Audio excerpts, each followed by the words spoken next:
What is up, my loves? Hi, babes. It is I, Lisa. I hope that you're doing well. So, as some of you may have noticed, I did have an all signs scheduled for yesterday originally, and I just did not have the energy, slash, the energy I did have was anxious and irritated. So I was like, we're not gonna drag ourselves through that. But I did feel better today a little bit and wanted to do something that maybe takes slightly less energy. So we're gonna do a live pick a pile reading. And you guys voted that you wanted it on the topic of what is happening for you in love. What's up, Linz? How are you, baby? It's good to see you. So we're gonna do what's going on in love. And the way that I did the spread, this could apply to you no matter what your current status, relationship status is, okay? So you could be single, you could be in a situationship, you could be dating someone, whatever. What's up, guru? So what I'm going to do is I'm going to look at what your current kind of like stance is on love, where you're coming from, like what you may have experienced in the recent past, what your current circumstances are, what is coming in next, a challenge or resistance that you may be facing. Hey, Lisa. Yeah. Hi, bestie. An influencing factor that you may or may not be aware of, and some advice. Okay, so that's the plan. Thanks for hanging out, and we will get into it. So there's going to be 3 piles for you to choose from. They're not actually piles, they're items. They're not actually items, they're living beings. So the first group is gonna be, I have my plant babies, and this is what you guys are choosing from. So the first group is this little guy here. Little cutie. Okay. The second group is this little guy. Don't know what's going on with this leaf. It might be nearing the end of its days, but this is the second one. My little plant homies. And the third one, group number 3, this is a new addition to the family. I didn't have any ferns, and I was like, it's so fluffy. I don't know if you can tell, but it's like so soft. It's got Luna hair in it, as everything in this house does. But this is going to be group number 3. I named her Gully after Fern Gully. I don't know if any of you guys are old enough to remember that movie, but I named her Gully. Apparently, it is a spider fern. I guess that's what it's called. But yeah, she cute. So I'll show you each of them again, and then maybe I'll try to like hold them up together awkwardly for you. Yair, it's not on a specific connection. It's just kind of gonna look at like where you're at in regards to love now. So technically it could end up resonating for you no matter what your relationship status is. But it's probably going to be, it'll either be like a theme that you've been experiencing in love that Spirit wants to highlight, or it will just be like a recent experience that you had or what you are dealing with now in regards to love. Okay, so if it's not really including a person in your current circumstances, then Spirit might just be like, this is how you're feeling about love in general, or what your dating world is looking like, or whatever the case may be. So a lavender latte and snuggles with the doggo. Aww. My doggo's here. However, he's not allowed upstairs right now because he's being crazy today, and he's a Rottweiler. So when he gets crazy, shit gets wild pretty fast. Okay, so I'm gonna show you the 3 plants again that you can choose from. Okay, so for group number 1, this is your plant, little guy. Where I can hold it. Can you see it better over here with the couch in the background? Number 2 Group number 2. This little guy. Leaves are so shiny. Like they look like plastic, but they're not. And group number 3 with Gully, our little fern here. Okay. Okay, so let me see if I can. Let me see if I can do this.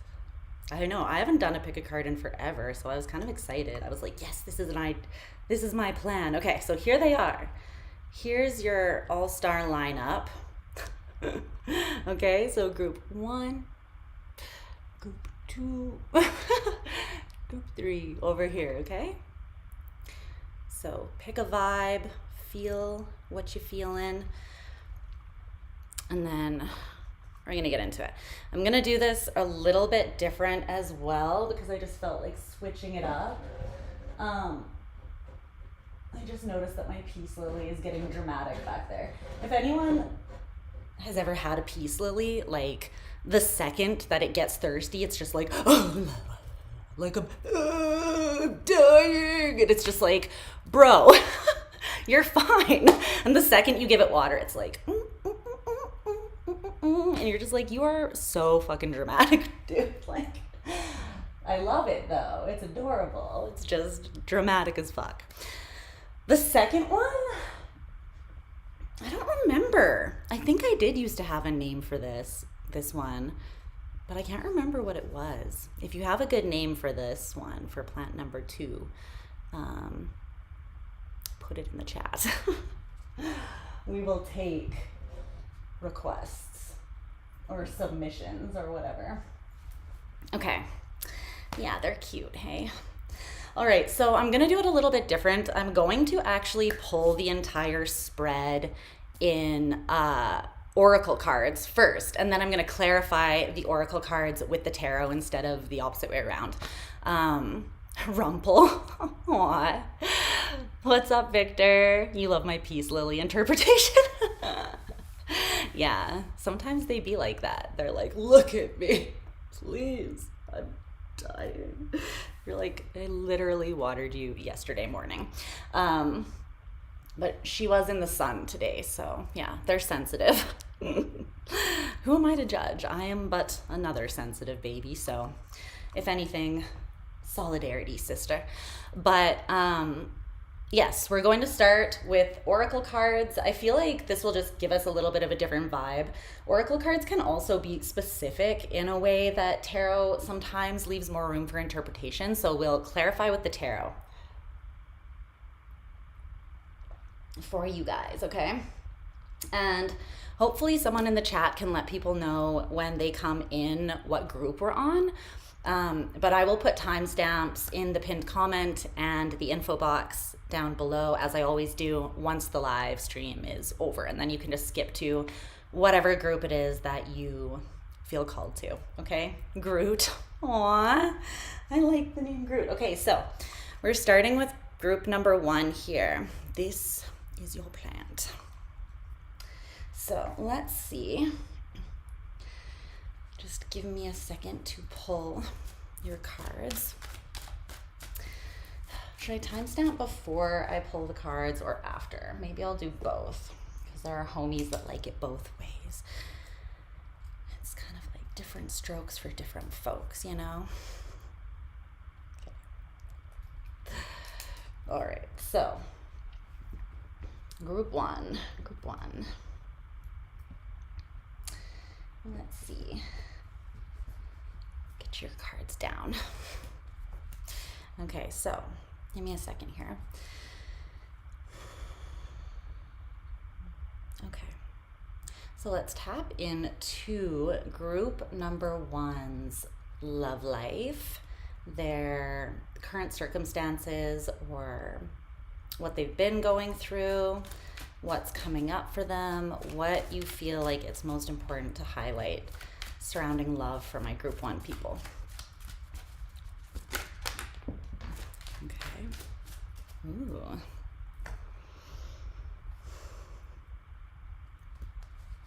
Okay.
Okay. Just like 2 more cards here.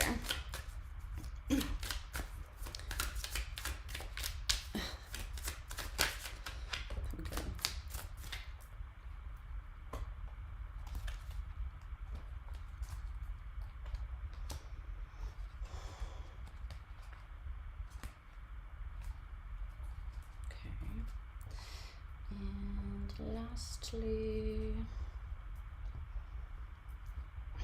sorry, I have a lot of decks on the ground all around here, so just give me a second to get my shit organized. Okay, so, and then a piece of advice surrounding all of this for my group ones.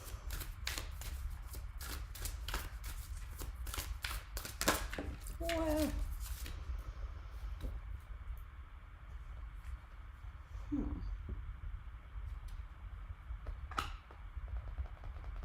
Okay.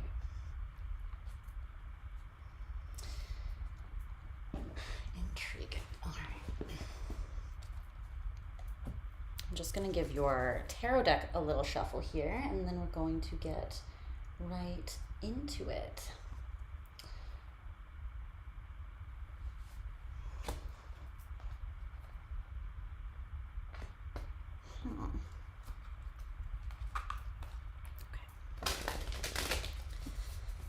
I don't remember what this deck is called. I think this is the Tattoo Tarot that I'm using for you, group number 1. All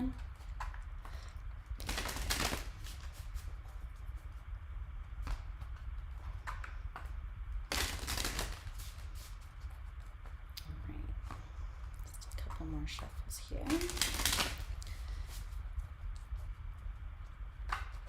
I might just intuitively clarify more with like the tarot decks or the oracle decks as well. We're kind of just going with the flow here of what is felt, what is needed intuitively. And let me know if you guys like pick a pile reading, something that is a little bit shorter, a little bit maybe more specific, or something that you guys have a choosing, or you have a part to play in choosing your group and your message as well.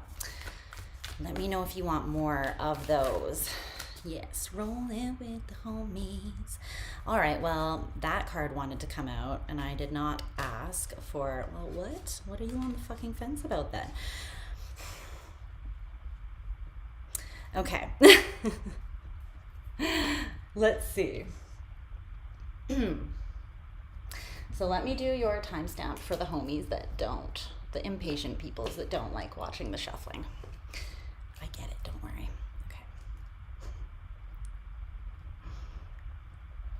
Okay, hi group number 1. I hope you guys are doing well. All right, so you guys are the group that chose this little plant here. All right, so there's something that I must confess to you to start your reading, all right? And that is that your plant is fake. Yes, I know, I'm a tricky one. But yes, your plant is fake. Yours is the only one of the 3 that is not actually real. And I included this one for a reason, because I thought that that would add an interesting little twist. So we'll see if that ties into the messages at all. But this is the plant baby that you guys chose. Cute nonetheless, but definitely plastic, okay? So there could be something there about, and again, we'll see as we get into the reading, but there could be something there about authenticity, about being yourself in romantic connections. That might be something that you're learning or that you're being challenged with. Or maybe you're dealing with someone who is not completely showing up in their most authentic self, or they're not acting in alignment with who you know them to be right now, whatever the case may be. We'll see what comes out about that as we go through, okay? But just had to get that deception off my chest. Okay, so your current stance or like attitude regarding love. What's up, Princess P? Princess P? You love Fern Gully? I know, isn't she so cute? Okay, so your current attitude or stance regarding love, group number 1. And I think while I'm actually doing the groups, I'm just going to cover the chat up so I don't get distracted, and then, yeah, but I'll talk to you in the intervals between. So you guys got this oracle card, which says, transmute all poisons to nectars. By this person said it. Paramatma Siri Sadhana? I don't know how to say it, but yes, I tried. I did my best. Transmute all poisons to nectars. So you guys could be going through something where the energy that you are in right now is you are maybe processing past experiences that you have gone through in regards to love that you are still carrying the weight of. You could be doing shadow work. You could be just looking at the past, your past relationships. Maybe you're trying to notice patterns, or maybe spirit is drawing your awareness to different patterns that you have in terms of your partners or how you act in relationships, what you attract, what you act like in relationships, something like that. But I feel like there's something coming up where there's shadow energy that you are trying to empower. So you could be looking at a current situation, and you're like, how can we make this shitstorm better? You know, or like, how can I look at this from a positive perspective? Or maybe it's a shift that you are aware either you or someone you're in a relationship needs to make so that you can be a healthier version of yourself, or maybe both people in the connection. But if it's not something current, then I feel like you're kind of like looking at the past, looking at your experiences in regards to love and romance. And there might be some things that have been recently drudged up or drawn up for you to transmute, transform, basically look at them now that you have more distance from them, so that you can see them from a higher perspective and not from such a place of being quite so triggered or taking things quite so personally, I feel like, so that you can essentially take the lesson out of it and use it to better yourself rather than just feeling like you're carrying pain, resentment. This could also be you like forgiving people, forgiving yourself for your past in regards to love. You know, so let's clarify that a little bit. The card that did jump out from the tarot when I didn't ask for one is the World in reverse. So there could be a cycle that either you have an open cycle with a specific romantic partner that you may or may not be with or in contact with right now. Or there's a pattern or some sort of cycle that spirit is bringing up for you. But we're gonna put that back because I didn't actually ask for anything. So we'll see. Tell me more about group 1's current attitude or stance towards love here.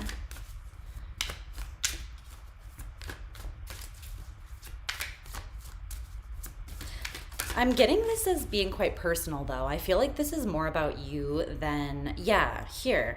It's like you're trying to figure out what you want with absolute clarity. You could have a lot of options, and you are narrowing them down by looking maybe at your past and being like, well, I know what I want because I know what I don't want, right? Like the process of elimination. Or you've maybe been out of the dating scene for a while and you are reassessing like what it is that you truly want, or maybe you've gone through a period of growth and you're a different person now. You want different things. But with the Knight of Swords in the upright and the Seven of Cups in reverse, this is like getting very clear on exactly what you want so that you can speak it out to the universe, so that you can state your boundaries and your needs with someone else that you come into contact with, like a potential partner. So you may not have had a clear vision of what you did want in the past. Yeah, the Knight of Coins in reverse and the Two of Cups in reverse. Specifically, you could, some of you, and only take this if it resonates, right? But some of you could feel like you lost an opportunity because you didn't move towards it, and you didn't move towards it because you didn't really know who you were or what it is you really want. So that could be part of what's actually fueling your personal growth. And don't take that as like a judgment on you, because really this is like, relationships are one of the top ways that we learn about ourselves and how we can be better, right? It's like through the reflection of ourselves and the feedback that we get from other people, especially people that we have intimate connections to, or that we really open up and get close with. So in either your whole past pattern or cycles, or in like the most recent experience you've had regarding romance, I feel like it highlighted that you were a little bit uncertain about exactly who you are, what you bring to the table, and what you desire out of a relationship, what you will compromise on, what you won't compromise on, what you should compromise on that maybe you refuse to compromise on. You know, there's a whole bunch of things. But I feel like that's kind of what's driving this. Yeah, I feel strongly for some of you, there's something that you're regretting not taking action towards it, or you're regretting not being clearer about the action that you took, or not treating a certain thing, a certain situation or opportunity more seriously. Like maybe because you weren't quite sure what you wanted, you kind of treated something like an option and didn't move towards it the way that you wish that you would have now in hindsight. But I'm seeing you being in an overall empowered energy where you're trying to look at the poison, you're trying to look at any toxic traits or anything that caused conflict. Yeah, for you it might also be like fear and internal conflict surrounding being empowered, right?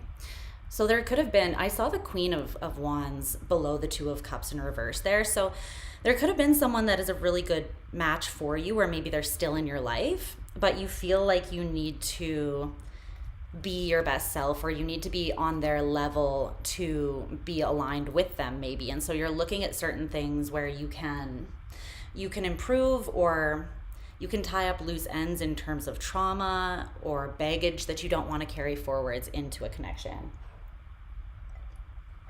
But we'll see what your current situation is. But that's what I feel. I feel like you're trying to be real with yourself right now, and you're looking at the ways that maybe your fears, your internal conflict may have brought fear or some level of tension into a connection, or else you just don't want it to.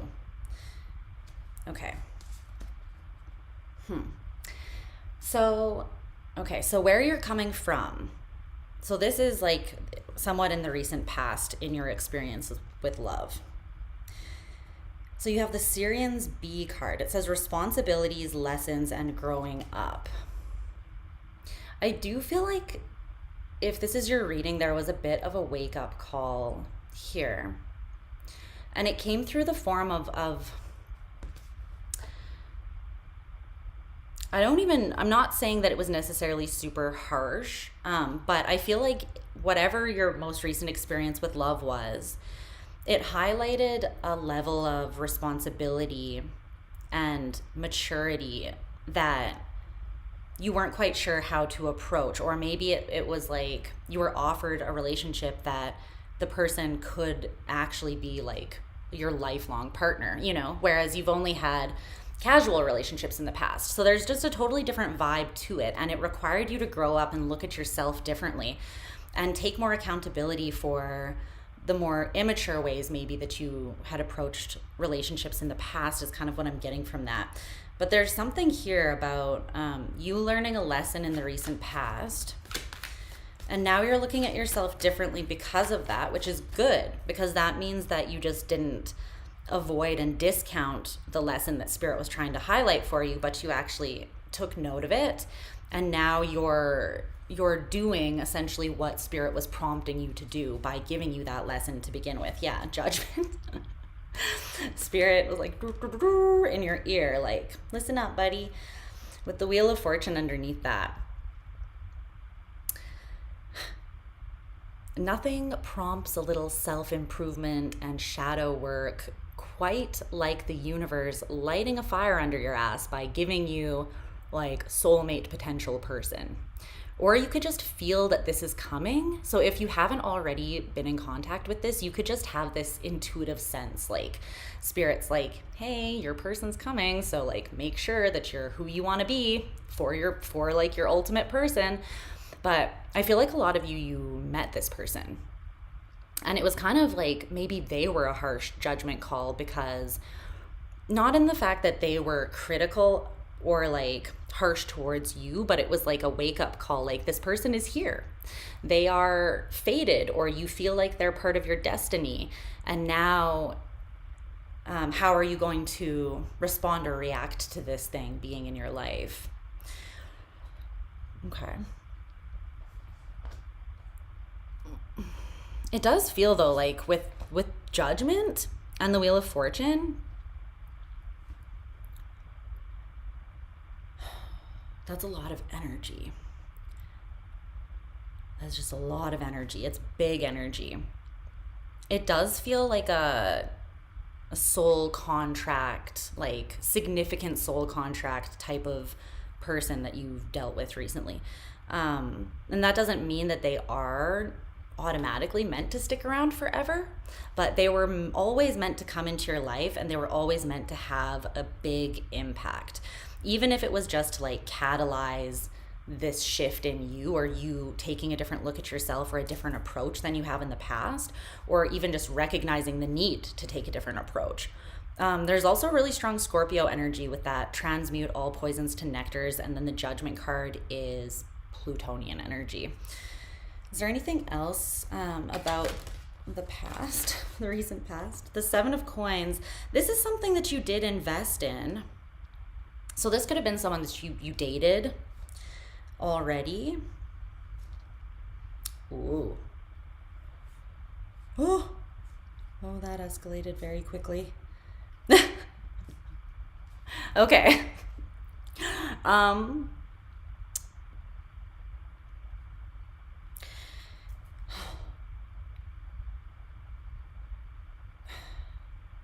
Wow. Okay. So this won't be everyone's message. So if you feel like this doesn't resonate with you at any point, feel free to like pick another pile or just catch the next one, because the reading won't be for everybody every time, right? But this is something that you did put some level of investment into: energy, time, effort. Yeah, you actively tried to grow or build something with this person from your past. And I feel like there was a lot of passion and a lot of energy there, but it goes the Ace of Wands, which we love. Then it goes Justice, which we love, because this is telling me that you had a natural passion and a very strong pull or desire towards this person. And with Judgment, the Wheel of Fortune, and Justice, this is telling me that like you had an active awareness, or it was just like an instinctual, automatic, energetic response to this opportunity or person that was like, all systems go, the time is now, this is not a drill, you know? It was like very loud.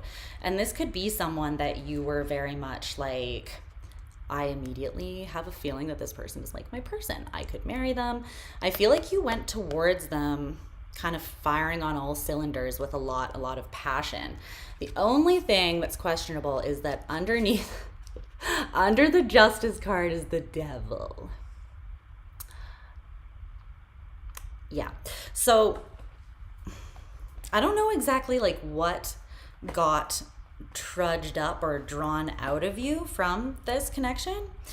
Okay, under the Devil is the Page of Cups in reverse and the King of Cups in reverse and the Ace of Swords in reverse. Oh my. So there could have been, you could have jumped into this with a lot of passion, like passion first. You might have strong fire in your chart, specifically in your Mars, Venus, or rising, but you don't have to. Or even your moon. But what I see is there's an immediate excitement and kind of just like energetic reaction, almost like chemistry. Two things collide and it's like there's a reaction that's undeniable. And then I feel like you followed that instinct and the desire and you kind of threw yourself into this head first because you also had this sense like this is something for me for sure. I think that what it pulled out of you was, it's coming through as like an insecurity with taking something serious.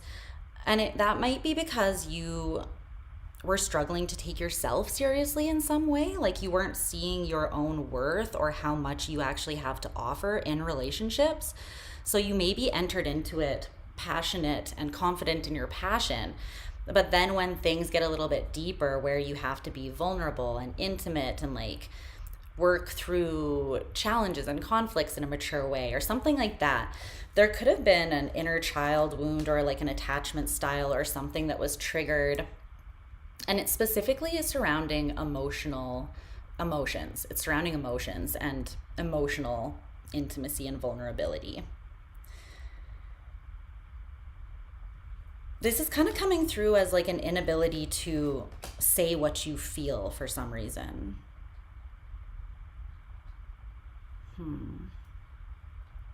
So the Devil isn't always just blatantly like you're toxic, but it can be an energy of oppression, something that keeps you small. And often it's the Devil will tell you a lie about who you are, and you will perpetuate that lie and convince yourself that, you know, you're less than you are, and then you essentially play small. So I almost feel like the lie here is like, I don't know, it could be something like people find me sexy, people find me fun, people like the passionate, like casual part of me, but I don't have anything deeper to offer, or like I don't have emotional depths to offer, or I'm just uncomfortable offering those. It's like you may feel like you've attracted a lot of people that are very drawn to your passion, your fire, your sensuality, something like that. And I feel like you're more comfortable leading with that regardless. And I think a lot of people are, because it's difficult to be emotionally vulnerable, right? But there's something here about you not believing that you're like commitment material.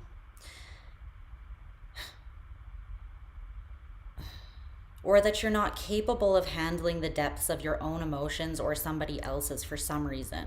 But I feel like there's a lie there, because the Hierophant is here, and it's like, it's almost like telling yourself, like lying about how committed you really were, and maybe not speaking about the depth of your feelings, not really fighting for that part of the connection or defending yourself, but being very confident in your fire. But I feel like there was something oppressive about that, and I feel like it was mostly oppressive to you. Like you weren't able to fully show up in an authentic way and express yourself within this connection because of some sort of emotional insecurity is what I feel. You could have grown up in a house, or you could have had caregivers or a family that never gave you emotional validation. If anything, when you spoke the intensity of your feelings, it was a response like, why are you so intense all the time? Or like, stop crying. Crying is for babies. Or like, I'll give you something to be emotional about, you know? I feel like there wasn't space for your feelings. And so then you never really learned how to communicate them clearly and in a healthy way, or it's almost like there's shame surrounding the depth of feelings that you have. And whatever this is, it asked for that from you. This isn't something or someone that was just drawn to you because they wanted to screw you. It's not just, they didn't ask you out because they just thought you were hot and funny. They wanted to know like the depths of your soul, and they wanted to know what was in your heart. And I feel like that's the part that you struggled with a little bit, opening up. Okay. In your current circumstances, you have these two cards. It's interesting, they're both Mercury. Mercury in Aquarius and Mercury in Gemini. So a lot of air energy, originality and excitement.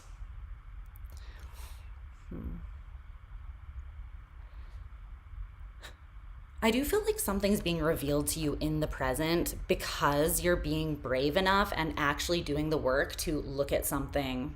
This is like you looking at the devil and being like, how can I transmute you into power? How, instead of letting you oppress me so that I lose out on things that I actually really feel like are for me, how can I actually make you work for me and empower me rather than take my power away, right? So there's something that you're addressing, and I do feel like it's taking bravery from you, or at least it did to initially crack into. But I think now you're starting to get excited because maybe you've like made some ground in your healing, and you're starting to see things from a different perspective, which I feel like is making you feel more empowered internally. You've found like an approach, a new way of looking at things, or you have a plan maybe to communicate or express yourself in a way that you haven't.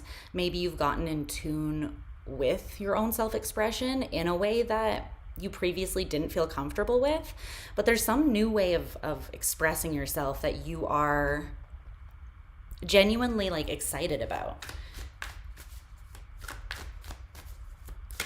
Which tells me that the growth that Spirit was always prompting to happen through these current circumstances is happening. You're making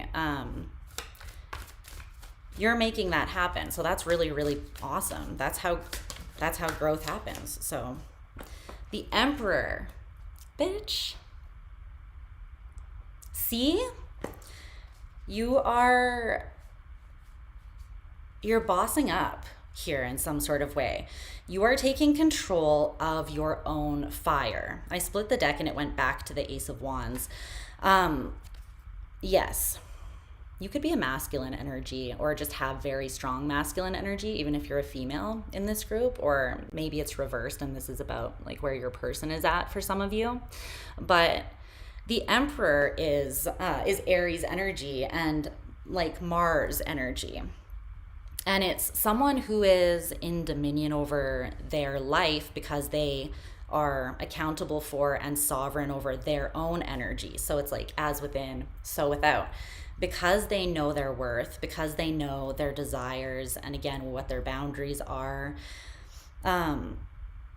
Because they know what healthy masculine energy looks like, which is where it's able to be supportive and assertive, and it is assured, like it knows what it wants. It's not afraid to go for what it wants. It has the courage, but it's also brave enough to be soft. But that's because it realizes that it is so powerful that from this place of power, it's not weak to be soft. It's like someone powerful can choose to soften themselves around the edges from time to time and show the tender part of their heart because they know that they are safe within themselves because they're in a position of strength, right?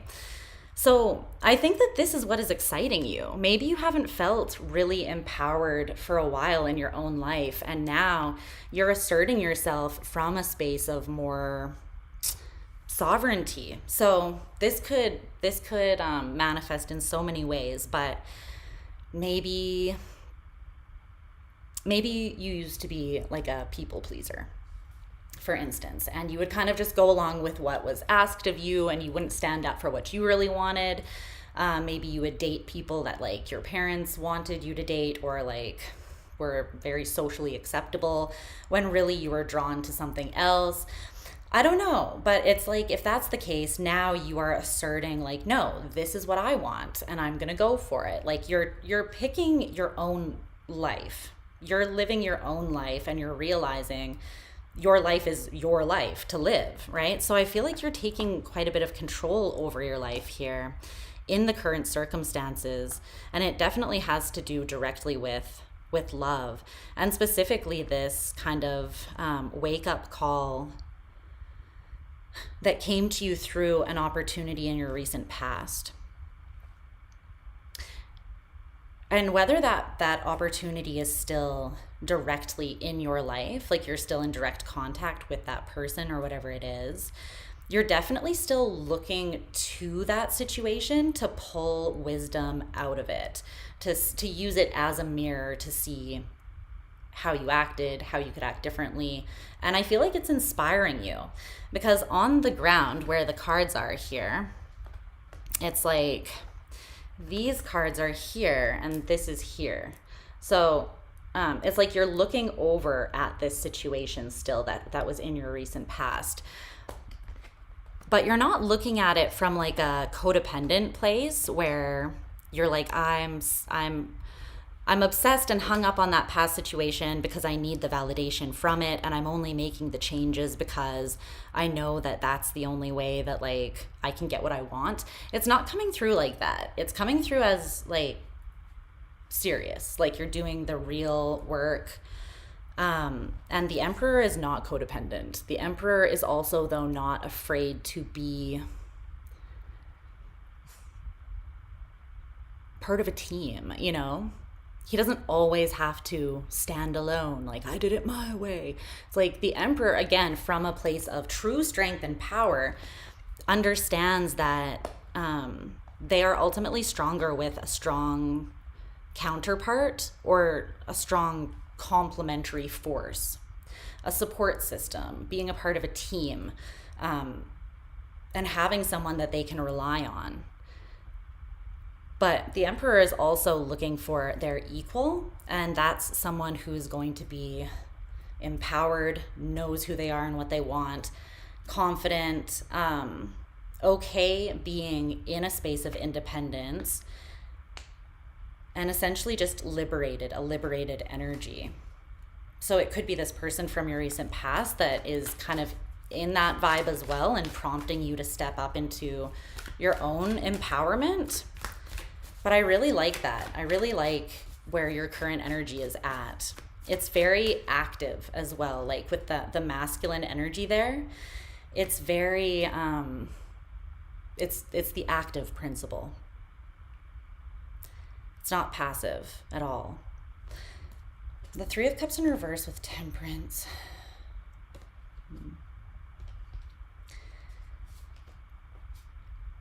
Something could have fallen apart. But I feel like, you know how sometimes people will say like, it was a false start. I feel like this is like a false end for a lot of you. So if something did kind of like close out, I feel like you have this strong sense that, it's like, it's only a flesh wound, you know? It's something that can be tempered. It's something that can be healed. I'm channeling some lyrics. I think they're like, if it can be broken. Hold on, I'll find it for you. I'm channeling something right now though. But with that Three of Cups in reverse, it kind of makes me feel like there was like a falling apart. And there's this sense that like, I have to do better.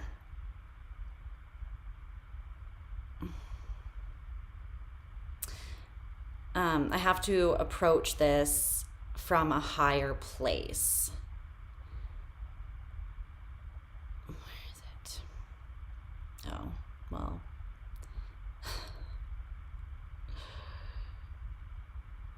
Let me see. Okay, yeah.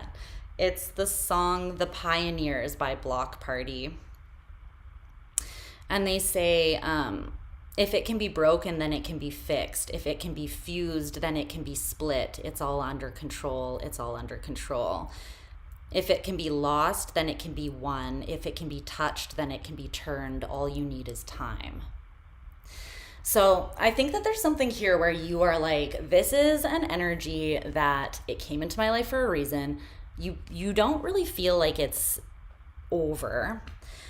Even if something is maybe not in a state of being in contact or something like that, and you're taking the time to do work on yourself, almost with this sense that like it's going to come back around, or you can still fix it. If it's been split, you can still fuse it back together. It was lost, you can still win it back. But there's something about needing time, and I don't know if you feel like this other person needs some space as well during this time, but I see that you are using your time to learn a lesson, to expand, to evolve, to empower yourself, and that's badass. We love it. We love to fucking see it. But you're definitely putting the work in, for sure. And you're fueled by this kind of hopeful, fiery energy. You're trying to infuse courage as you do the work. Okay, so coming up next in the near future for you in regards to love. Let's see. Okay, so we have this Nephilim card, which says controversial, assessing, and new perspectives. With the golden ratio, beauty, nature, and patterns.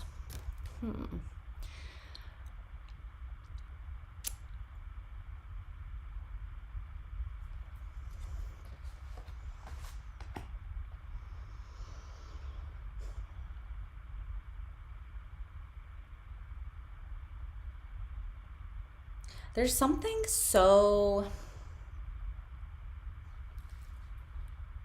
it's like it's natural. Like it's built into... there's something about this opportunity, this connection, this person, that it does feel very destined, but not in this like out in the stars, like far off, unreachable kind of way. It feels like, how can I explain it? It's more grounded than that. It's more practical and like natural and real than that. It feels like the two of you are like, maybe when you met, it felt like you were already somewhat built into the framework of each other's existence. Or maybe you had this sense that like, I feel like I've already known you my entire life. Like, I don't know if you guys have ever met someone where you meet them and then you try to like look back at before you knew them, and you almost like put them in memories that were before you even knew them, because you just, it's like you have a hard time remembering that a time existed when they weren't present. It's kind of that energy where it just feels like, oh yeah, you're here, you've always been here, you will always be here. And that's not an excuse or a reason to take something for granted. If anything, that is pointing to something being like very, very special. It might mean that you've had past lives with one another. But I feel like you get a lot of synchronicities about this person.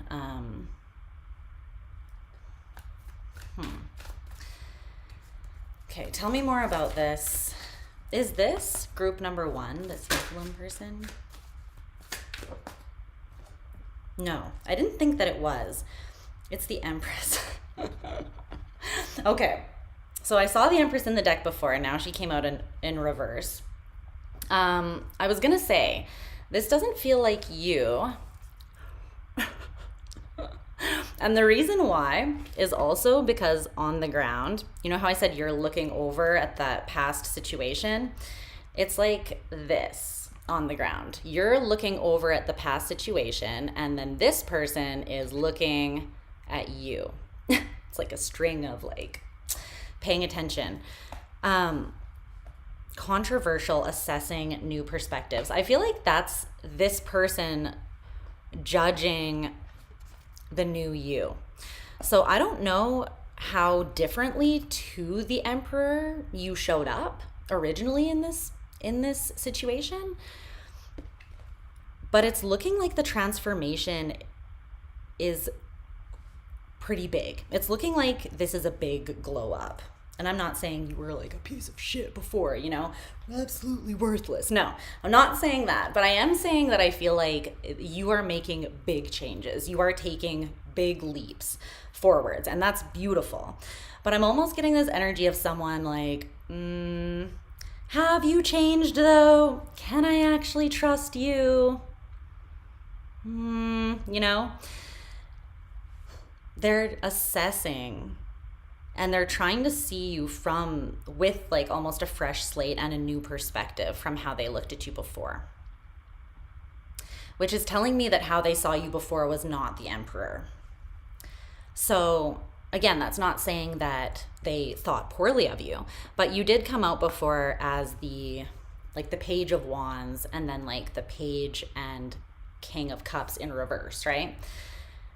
Whereas the Emperor is like all of the kings combined in the upright. This could be someone that has kind of started revoking their feelings for you, or they shut themselves down to you a little bit because of the past. But I see them like assessing what you come in and offer. So I feel like in the near future, you approach this person. I do feel like it's the same situation that you were dealing with recently. That kind of was a part of the catalyst to your evolution here. I feel like you're coming in a very different energy, and they are not entirely sure if they can trust you. What is this golden ratio energy?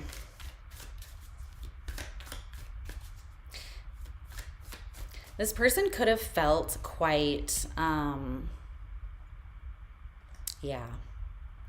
Knight of Cups with the Queen of Swords in reverse. I feel like this is them because you were coming out with all the cups in reverse energy. This person could have felt abandoned or quite rejected by you in some way. And maybe that was not something that you did directly. Maybe it was. But for some of you, it could have just been like some sort of inner wounding that this person had was also like a tender spot within them was triggered, that they have had to work on. And I feel like it's a rejection or an abandonment wound. But I feel that this person came towards you with their heart on their sleeve in a vulnerable way. And something happened here where they were met with what they perceived to be a level of harshness or insincerity, or maybe you straight up just cut them out for some reason. This is kind of like offering someone your heart and then them just putting a dagger in it, though. And I feel like that is why they're looking at you like this. Now, this isn't terrible because these energies showing up are telling me that they're still present. They can be, again, if it can be broken, it can be fixed. If it can be, it can be fused once it's been split. But it might take a small amount of convincing. Not convincing, but this person's coming through as someone who they need to see the change. It's almost like the best apology is changed behavior. So I'm watching, I'm watching, because energy doesn't lie. And I'll be able to tell, or you'll be able to tell from observing someone for any amount of time, what their truth actually is, right? So I feel like this person, they never walked away, and they have emotion for you, but they did kind of, it looks like, peg you as, or paint you as something, as someone unserious, maybe a player, someone who only wanted to have fun with them or wanted to sleep with them. There's something here where I feel like they told themselves something about you in order to let go of pain that they felt surrounding whatever happened between you. It's almost like to diminish you in their heart, because this person does have a large amount of love for you. This is the divine feminine with the Ace of Cups, and the Knight of Cups. So it feels like they were very hurt by whatever happened, and in order to get to a point where they could kind of distance themselves from it or forgive or just like release resentment, anger, heavier feelings, it's almost like they made sense of it by being like, okay, well, I guess that person wasn't who I thought they were. I guess they were just a player. I guess they just used me. Whatever they told themselves, I don't feel like it's true, but I also feel like it's not necessarily their fault, because you hid your true level of commitment and emotional depth for this person, from what I can see. And so it's like they may not know that that even existed within you because you may not have expressed it. You know what I mean? What's up, Daniel? So that could be a thing where now it's like you're aware that you do need to kind of showcase that part of yourself so that this person knows that it exists, so that they can take that into account. What's this golden ratio energy though? Beauty, nature, patterns. Nature, patterns. There's a very like serendipitous energy that's coming from that. The Knight of Wands and the Five of Wands. What?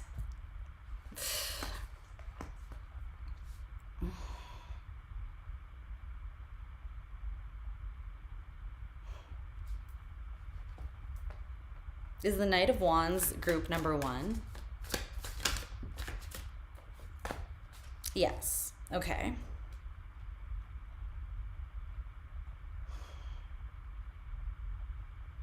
Okay, I understand. I actually like this. I like this quite a bit.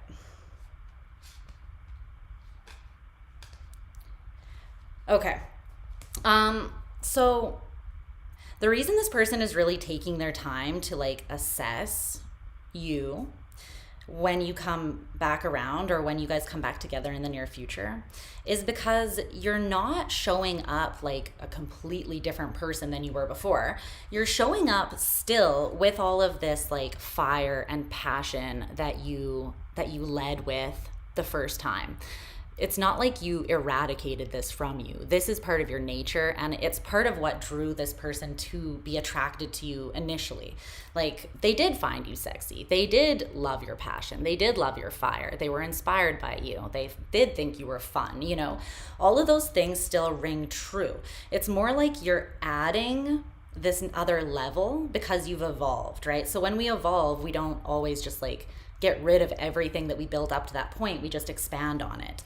So you're coming towards this person and you're offering something. I see you like fighting for something. And you have a lot of passion behind you. So this person is kind of trying to assess, because it's like they're looking at you and they're like, some things have changed, but other things like your true nature and patterns that I saw in you before are still the same, right? The things that I initially saw as beautiful in you are still there. However, something about you is just different, I feel like they're trying to suss out, like, is this real life that I'm seeing? Or is this just like a game? Or is this person coming back around and presenting themselves in a certain way so that they can just so that they can take from me, or something like that? But this person, they might be a little bit guarded, and it's not because the love's not there, it's because so much love is there.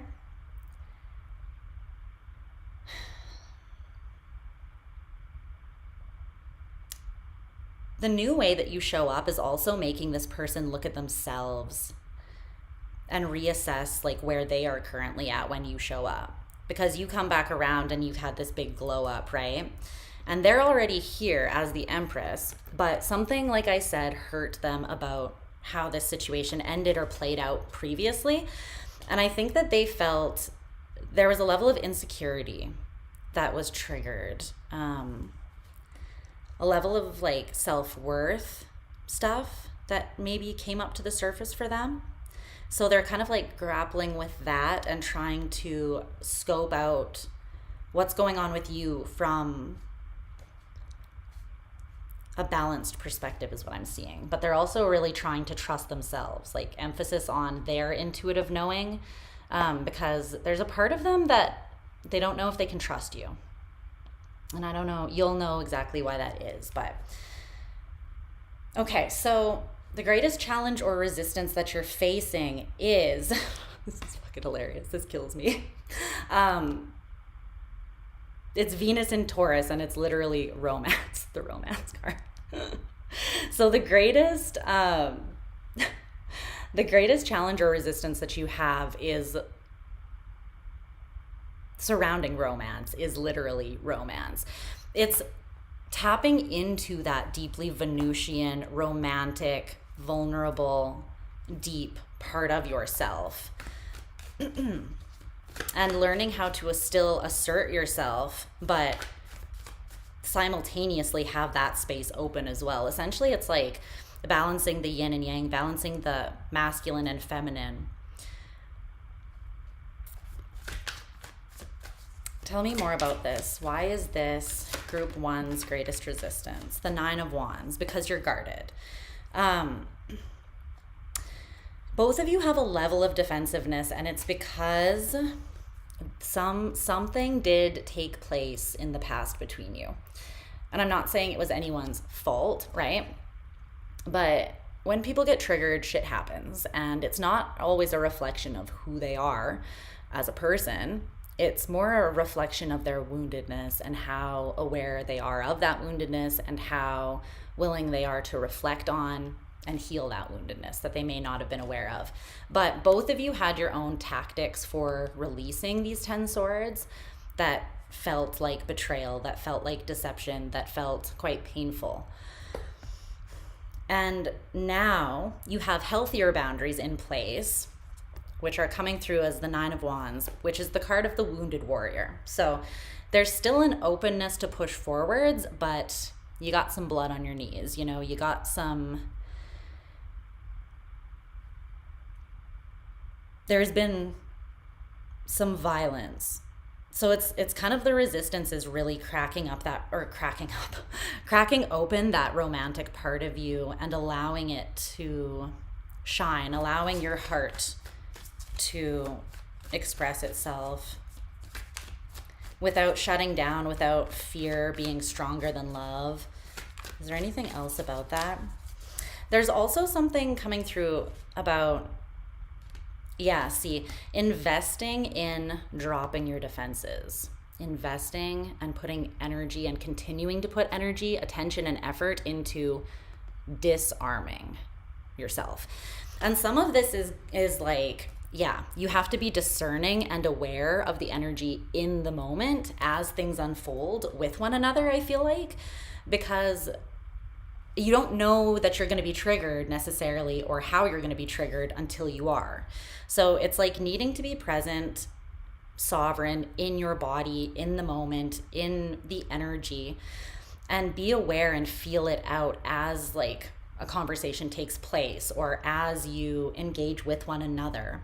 So that if defensiveness starts coming up between the two of you, or one of you starts getting triggered, or both of you, you can kind of disengage from that, or you can disarm or ground or take a moment to breathe so that you're responding from a thoughtful, evolved place rather than reacting from a woundedness. And part of this could also be a little difficult for you, or why it's coming up as your resistance specifically, is because you are being met with that a little bit, right? And sometimes it can be, well, actually all the time, it's easier usually to match someone's energy that they're meeting you with, right? So if someone is coming at you with their defensiveness and like wanting to fight, for instance, or whatever, then you're most likely, or you're more likely to meet them in an energy that matches that, where you are also defensive, right? So I think it's going to be especially important for you to keep your head about you, but also consciously and intentionally keep your heart open so that this person knows that they can trust you. They need to see your heart. They need to see that part of you exposed. And it's taking strength and awareness and being in the present moment, I see, for you, to note when you start getting defensive, when you start feeling like triggered or something like that. It's something that you are going to be actively investing in combating or holding in a space of temperance. So that's important. That's why that's your greatest resistance. Because ultimately you want to build something with this person. With that 10 of Swords in reverse, you want to release the past. Whatever has been, it's like you're not happy with the outcome. You do want to make things better, but that can't really be done from a place of defensiveness. There needs to be a waving of the white flag and then showing each other, if trust has been broken or lost, that you can trust me. These are the changes I've made, taking accountability, apologizing if necessary, that kind of thing, and softening. If you want this person to open up to you and be vulnerable, then it will help to show up in that energy, right? But that's your greatest challenge or resistance. Okay, so an influencing factor surrounding things that you may or may not be aware of. That is coming through as the heart eater. The heart eater.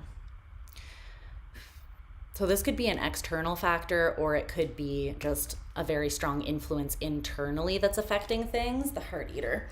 I want to see what the book says about that. I feel like it's a very specific message. Let me see.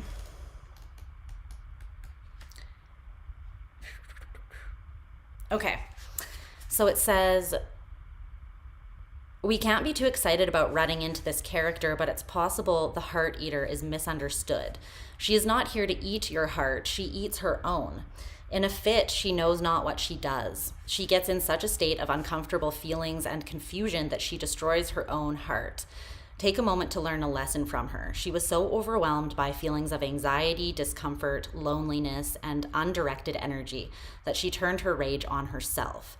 Let us all be nice to ourselves and our hearts when we're feeling like our emotions are caving in on us. Our hearts are powerful and can send their healing energy through our whole body, including our mind. Talk to your heart today, out loud or not, and say nice things to it.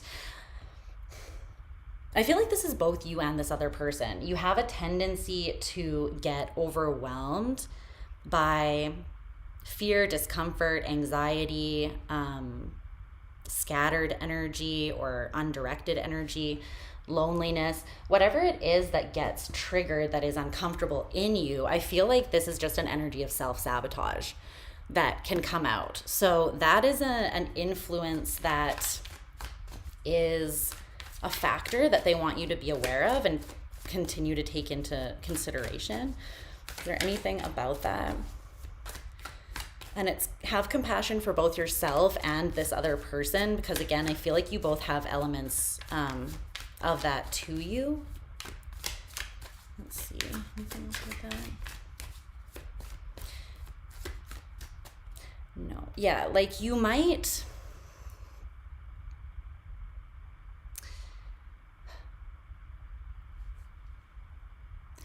already have an awareness of how this person, like what their self-destructive tendencies are, or how they sabotage things when they feel overwhelmed. And I feel like you already have some idea of what that looks like for you too, because you're doing all this like work on looking within and evolving. So there's definitely that element of needing to have compassion if someone does get triggered. If someone is like, I don't know if I can trust you, motherfucker, because of the way you acted in the past, it's like they want to give you a chance, though. They want to believe you. But there does need to be kind of a soft approach taken, I feel like, and an approach where if someone does get triggered or if someone doesn't immediately respond with trust, it's like, have a level of understanding, as long as they're not being super toxic and like, mean or cruel or something like that. But if you see them kind of throwing a wrench into things because they seem overwhelmed or confused, then trying to just create a safe space for them so that they can ground that energy and come out of it rather than spiraling more into it will be the most helpful approach, because then they'll be able to actually respond to you and take action from like a genuine place. Okay. So lastly, your advice. You have this card, enthusiasm. Self-expression, inspiring others, self-confidence, totality, success, sharing, and a positive response. Well, I love it. I feel like this is like validation from spirit. They're like, you fucking got this, champ. Keep up the good work. And you know it because it feels right. And that's one thing about the Emperor. Being in this energy, you're going to feel like a fucking badass. You're going to feel lit up. You're going to feel turned on by life, you're going to feel inspired by yourself because it's big dick energy, right? So we love it. Fucking props to you for doing the work, because being in a state of sovereign empowerment over your life is not always the easiest. But let's just clarify this a little bit. Basically, Spirit is saying, like, yes, be confident in your expression from the place that you're at now. And again, bring the energy that you want to get back in return into the situation, because I feel like that will inspire this other person to share those parts of themselves. And you're more likely to get a successful or positive response if you show up that way, okay? I'm just finishing group number 1. I can't see who that is. Victor. I'm just finishing group number 1. Okay. Anything else about that advice? I feel like the advice is pretty clear cut. And you're already on track. So, yay. No, that's it. That's it. Be confident. Be confident individually and bring that badass energy to the connection. Yeah. Confidently express the truth of where you're at as well. Like that you are committed, that whatever the depth of your feelings is, don't hold back. Because again, you guys were the only group that had a fake plant, right? And I feel as though you're not fake, but I do feel like there were elements of like illusion. And some of that is because I feel like both of you to some degree weren't showing up in a completely empowered state, or you weren't expressing the full truth of your feelings or asserting the full truth of your feelings. There's something there that was like, you couldn't see each other clearly necessarily, and it's because some sort of fear or triggering or whatever was kind of taking over.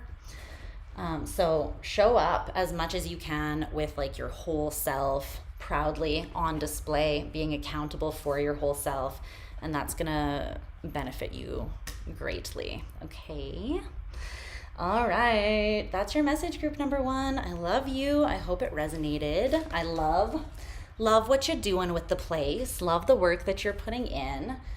You're badasses, so go forth and prosper.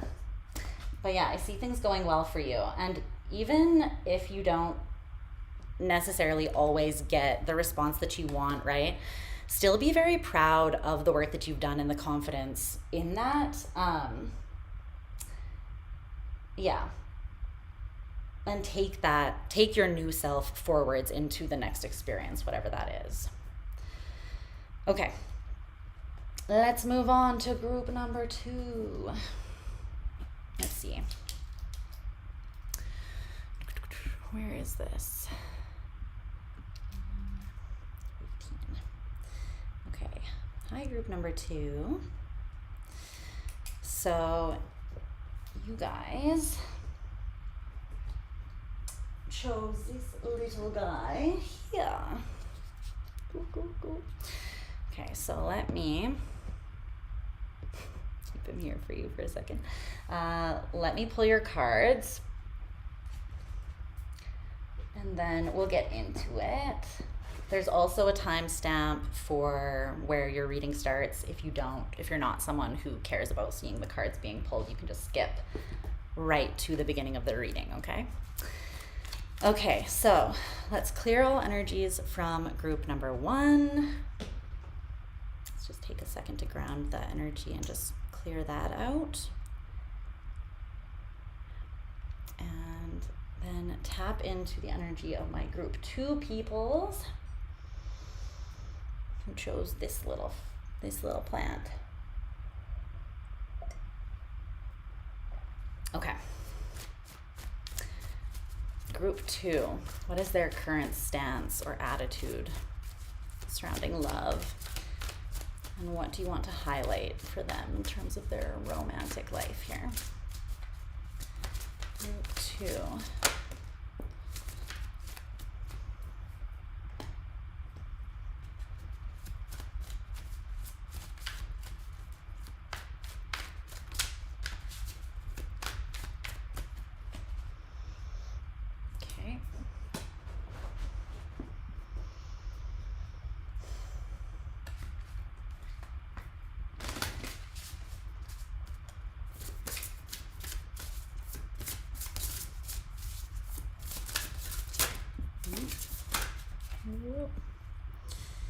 Okay.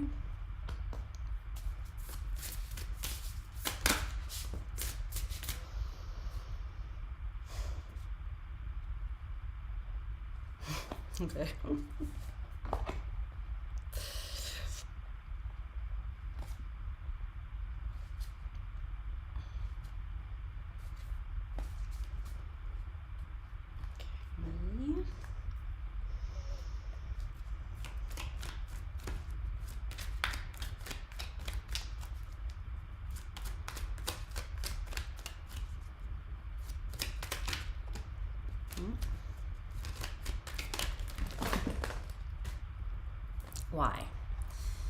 Why? Hold on a second. The whole deck just went everywhere.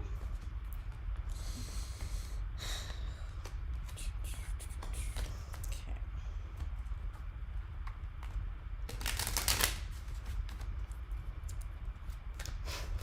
Your guides did that. Well, tell them hands off. Let's see. Current circumstances.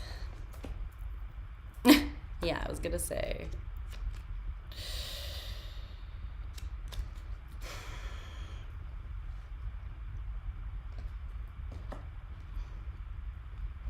Okay.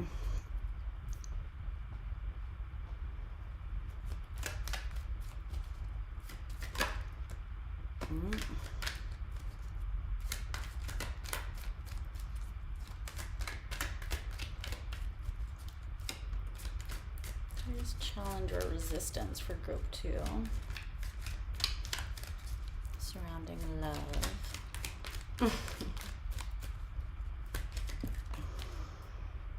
No one messes with me unless I let them mess with me. Okay, let's see.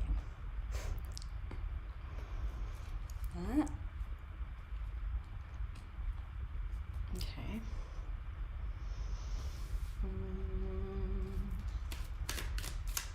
Just a few more cards.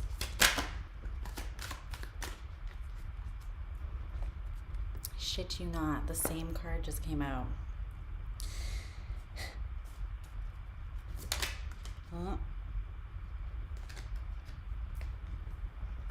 Okay. That's interesting. Okay.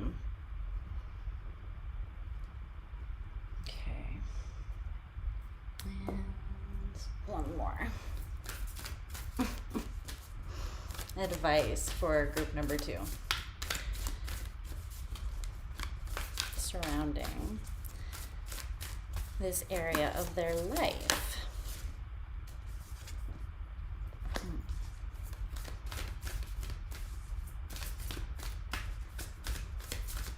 Okay, yeah.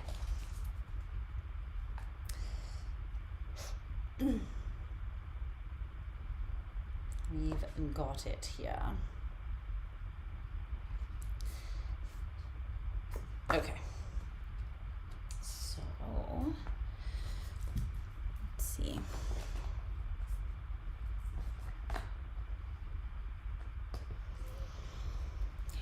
Let me give your tarot deck a quick shuffle here. I'm gonna get right into it.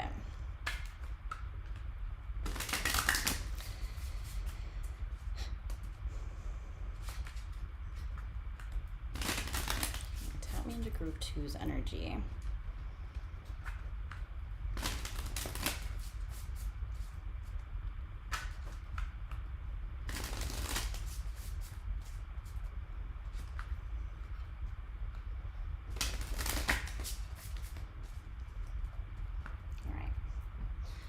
We're good. A little bit chilly, so I put this on. We're gonna get into it. The Kong of Cups. All right. Sorry.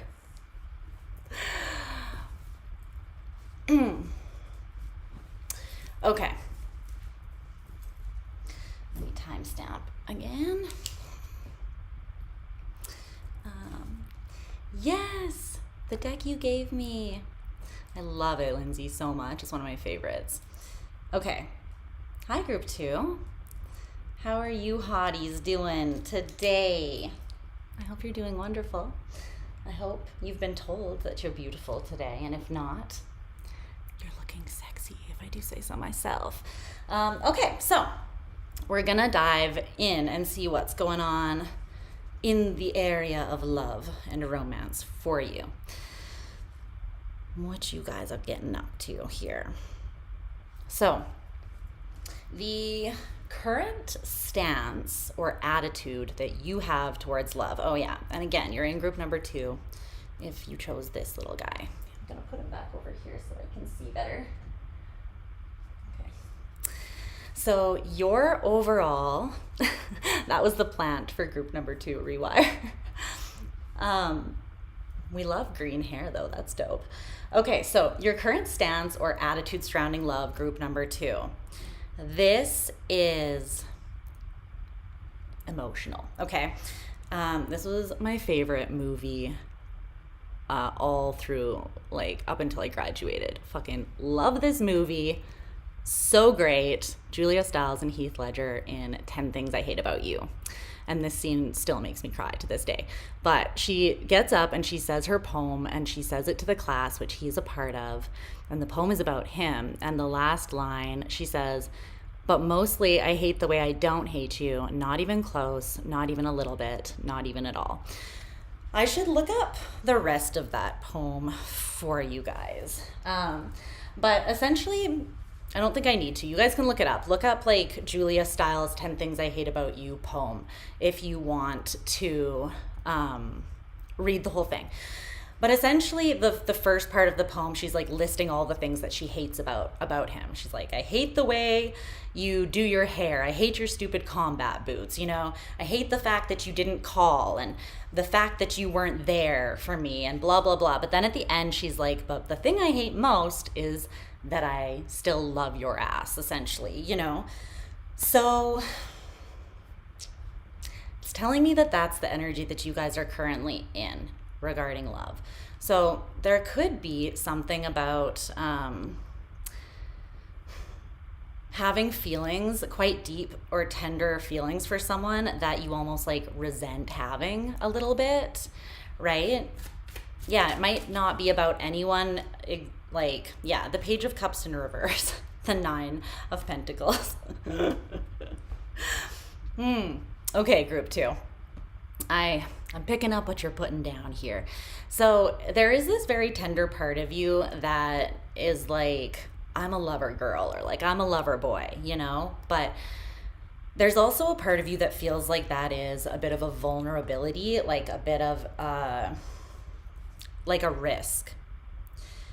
Or a part of yourself that you sometimes feels gets you into trouble, or is like a weak link, even though it's not a weak link. Love is never a weak link, but I feel like maybe in the past you've loved people who have weaponized your devotion against you, for instance, or, you know, it could be anything. But I feel like there's something here where, whether this is just how you always show up in connections, right?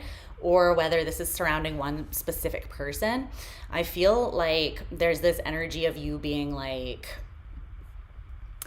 I hate that I love you. You know, I hate that you have an influence on me. And that could, again, be like, I hate that I love, because love always fucks me up, you know, and relatable. But it's almost like you're at this point right now where you're very focused on yourself. You're trying to, there's a lot of like self-love and self-care that's going into you right now. And I feel like that's beautiful. Just make sure that it's not at the expense of like this is like bad bee energy, right? But make sure you're also taking care of your heart and the tender places within you and acknowledging your feelings so that you can care for them, right? Because when you're not acknowledging them at all and you're just like, whatever, I'm a badass bitch and I don't need no man, or like I'm a badass boss and like women can fuck themselves, you know, it's like whatever the case may be. I think everyone on the planet has had one of those days, months, years, eras, you know, however it fits for you. And we can get into this state where it's like kind of villain era, but really it's just like strong boundaries, like roses are red, violets are blue, I'd rather be single than be with you kind of energy.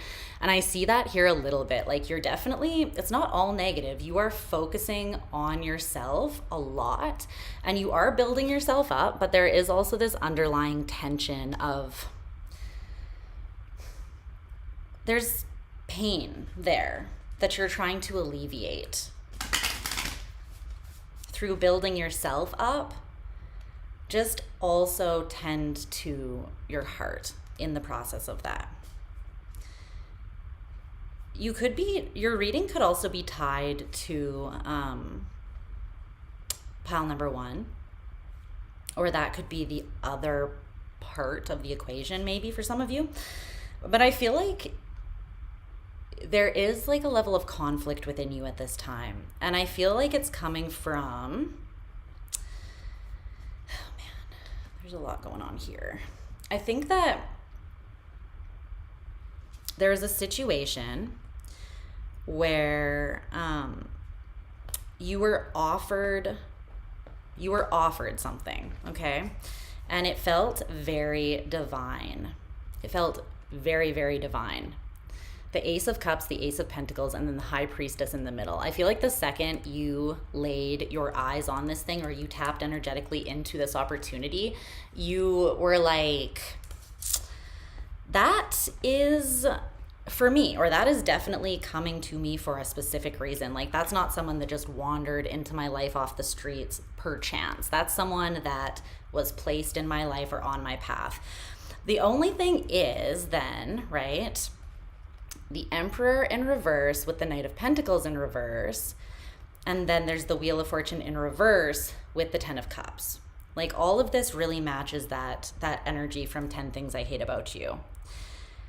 It's like I see intuitively and feel this very strong connection. I feel that you could be everything to me, but then something made you doubt it, or someone maybe acted in such a way where it's like you saw their potential, but they did not act in accordance with their potential. Let's just say that. It's a nice way of saying it. And I feel like things didn't move forwards. So you're looking at it now like, well, what the hell do I do with this situation and my feelings now? You know, it's like I knew, or I thought I knew, but now I'm not so sure that I did, or I just don't know how to reconcile what I feel as I release this thing that maybe you don't feel is actually complete. The cycle maybe you feel like isn't complete, or maybe you're trying to reconcile like it was just the wrong timing, in the sense that if we had met when someone was more mature or when someone was more empowered, you know, then we could have made it happen. But because that wasn't there, it's like you're trying to figure out how to approach this now. But there is a bit of a shut down heart space, or just a wounded heart space. Okay. The energy that you're coming from the recent past here. Yeah. You have this card, Ebens, mystery, reading between the lines, and intuition. With that High Priestess energy and then this card of mystery, intuition, reading between the lines, what is unspoken, what is at the periphery, it's very much like whatever this connection is, you are very tuned into it. Very sensitive to it, very intuitively.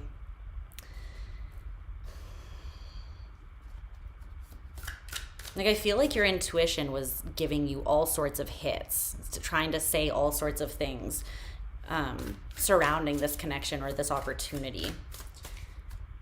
However, with mystery and reading between the lines, that also indicates, right, that in the recent past with someone, there was the need to read between the lines, or there was something that was not clear. It was kept a mystery, and there was an element of needing to use your intuition surrounding this because something wasn't just outright said, or something wasn't presented in a very clear-cut, point-blank, direct kind of way, maybe. Tell me more about that.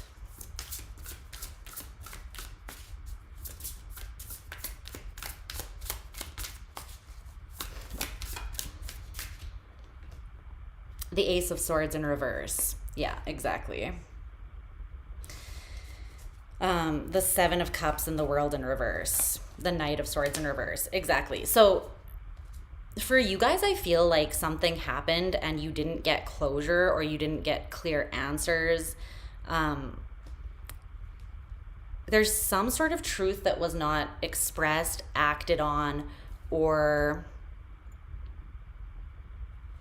spoken directly.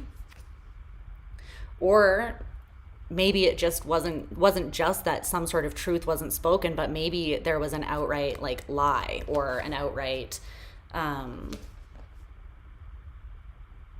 I heard declaration of the opposite of what was true.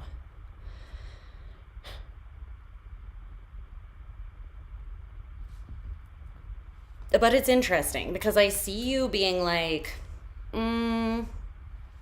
I peep the truth, though. Like, this is you being like, I am 100% sure that you are 100% full of bullshit, you know?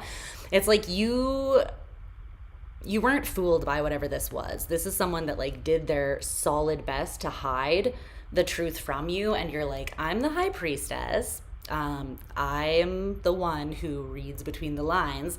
I'm the one who sees intuitively, and energy doesn't lie. People's mouths can lie, but energy never lies. So I feel like whatever this was, you saw through it. However, it still left confusion and uncertainty, and something felt like it was not wrapped up or completed or finished. Like there wasn't true closure, or something wasn't reconciled in a neat and tidy way. So it made you, I feel like you started questioning your intuition. You do know what your intuition says, and there's something here that you didn't believe, or you could tell that someone wasn't actually expressing the fullness of either their authentic self or their truth or their feelings, whatever it was. You saw this, but something about the way that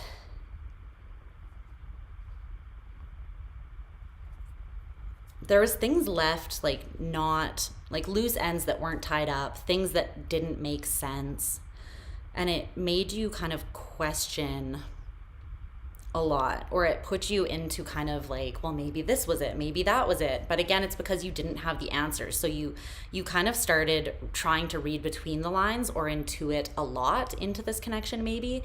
And I feel like that actually did blur the lines a little bit more. It's almost like your initial instinct and intuition surrounding this was correct. But then something happened where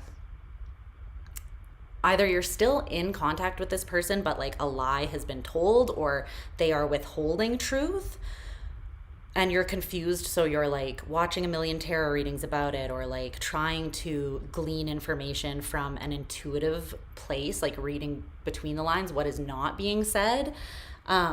Or there was some sort of closure or ending here, but it feels unfinished. So it feels like the cycle hasn't been closed out because there's a lot of confusion that has been amplified maybe since the ending happened. But I feel like a lot of that is because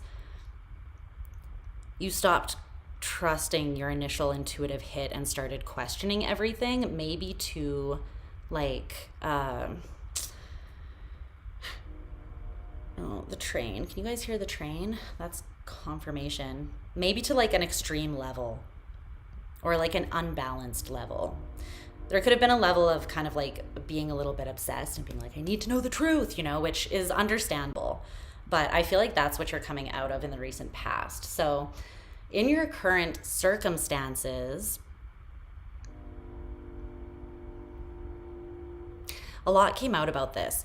The first card that came out is this Mercury in Scorpio card, and it is extremism. And then two groups of two fell out. And I feel like it's the two extremes that you might be like going back and forth between surrounding the situation and your feelings about it. So on the one side, there's this Moon in Pisces and Moon in Scorpio energy of empathy and power. So on the one side of things, I see you processing the situation as like empathy is power. I can try to see things from a higher perspective. I can try to transcend and rise above, be the bigger person, forgive, try to see things from this person's perspective, or why they may have acted the way that they did, why they may have held back or presented themselves in a way that was not the authentic truth of who they are, how they felt, right? There's one part of you that leans very far to that side.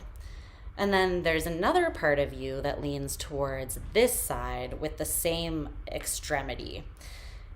And it's Jupiter in Aries, enterprise, and Moon in Aquarius, independence. So, yeah.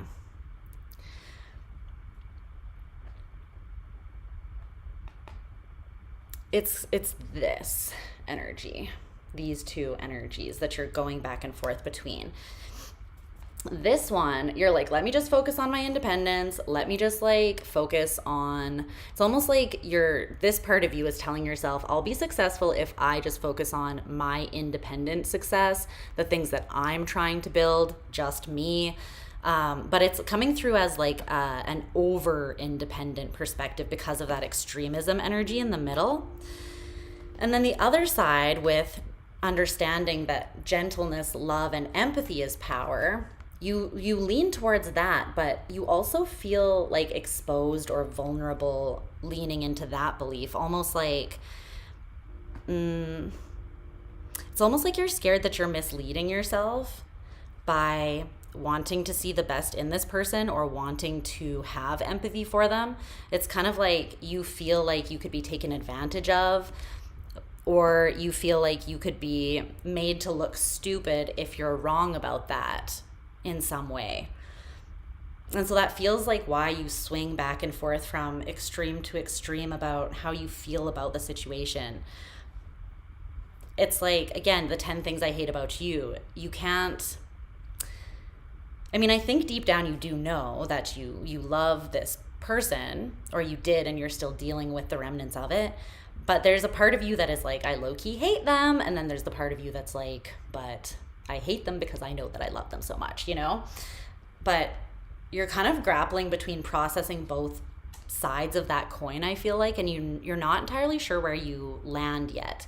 But I think that's because of this extremism energy. It's almost like you need to find the center. Things can exist simultaneously, right? You can be pissed off and hurt by someone and still love them and find a balance of seeing their side of things while still having boundaries and knowing your truth. So I feel like maybe you're trying to find a middle ground, or that would be beneficial for you. Can you tell me more about Group 2's current circumstances? I don't feel like you're in contact with this person, most of you. This feels a lot more like you in the silence or in the absence of someone grappling with, yeah, exactly. You're trying to move forwards or find a way. It's like right now you're kind of at a crossroads and you need to pick which path you're going to take forwards. And I think that you don't see that there is a middle path. So it's almost like the one path you're perceiving as like, I forgive this person, I empathize with this person, I lean into recognizing that my love for this person is power. And the other path you're seeing as like, fuck it, I'm just gonna do me, I'm gonna focus on my own independent success and goals. But the thing is, again, with the Knight of Wands in reverse, it's like there's an inconsistency or an instability to the energy, and it's because you haven't really chosen a path yet. And again, I think Spirit is kind of saying, yeah, exactly. The Four of Swords is behind the Six of Swords. There's a middle path, and it's a path that is more tempered, balanced, and at peace. But the Four of Swords is very much not an energy of extremism. It's an energy of rest. And again, having that internal state of like temperance and balance where you're taking all things into consideration. And then from that, you get like the holistic truth of things, right? So it could be that you're looking, I don't know how aware you are of this, but you could be looking at the extremes of your emotions right now that are being triggered, and you're kind of, if you have a deep awareness and you're taking accountability and actually paying attention to and honoring all the feelings that are coming up, then you're actively most likely trying to balance out the extremes and find that middle ground. A way of perceiving the situation that you can be at peace with, that doesn't, where you're honoring your experience and you're also honoring someone else's experience, if that makes sense. But I don't feel like you're there yet. And if you're less like aware or less actively, intentionally working on this, then you could just be feeling really back and forth between two polar opposite ways of thinking. Like one day you wake up and you're like, I love that person, and then the next day you wake up and you're like, die slow, motherfucker. You know, it's coming through as like very distinct, different vibes. And you could feel very like almost disoriented being pulled between those energies or those polarities. So it just depends where you're at in your consciousness and willingness to work with what you're feeling. All right. What is coming up next surrounding the situation or your romantic life in general is, I need to move some things so I can stretch my foot out because my leg is getting cramped. Okay, so you have this Men in Black card, which says stalking, intimidation, and confrontation. And then you have Tall Whites, which says uncertainty, distrust, and guarded. Okay. Well, yeah, this is why I feel like for some of you, you are the other side of the equation to pile number one. So you might want to watch group one as well if you want more perspective on who you're dealing with potentially.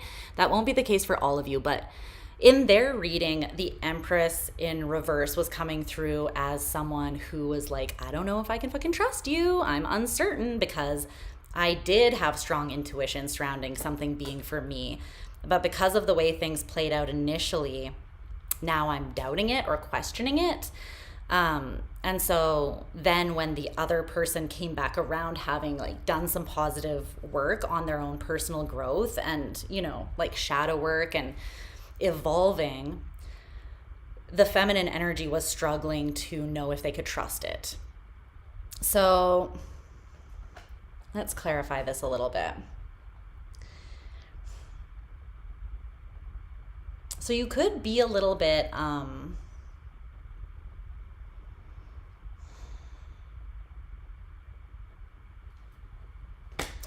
do I want to say? A little scrappy here, maybe, in the near future. I think it's because something either surprises you or something, the energy that someone comes towards you at feels a little bit intimidating or confrontational. And that doesn't have to be in a bad way. It could just be like someone comes in an empowered energy that surprises you because that's not how they were showing up. And it's almost like you weren't expecting someone to actually level up or step up. And so then you're confronted with something maybe you were not even taking into consideration as an option. And it kind of triggers you and your mistrust, potentially. But there's some sort of guardedness here, and it's due to uncertainty surrounding whether you can actually trust the situation or the person. And you have a reason why, right? You have a reason for this. Like in 10 Things I Hate About You, brief synopsis is that Julia Stiles' younger sister can only date when she decides to date because she's like, I hate men, you know? And then the guy who wants to date her younger sister hires Heath Ledger, like pays him to take Kat out. And then he actually ends up falling for her. They end up falling for each other, but she finds out that like, oh, you were paid to take me out so that this other person can date my sister, right? So it's like, Heath, you gone fucked up, right? You didn't do great, but he redeems himself in the end. He shows up in an empowered state, passionate. He tells her how he really feels. He mans up, he owns up, and then there's reconciliation and a new beginning. All is well that ends well, right? But she does go through a situation, a period before she like forgives him, where she's like, fuck you, you know, like I don't trust you. And again, she has reasons for that. So there's something here where I feel like your lack of trust is warranted. However, you still want to take into consideration whatever the current reality is, right? Yeah. You're telling me like, Lisa, this person was Heath Ledger in 10 Things I Hate About You when he was acting like a schmuckhead, you know?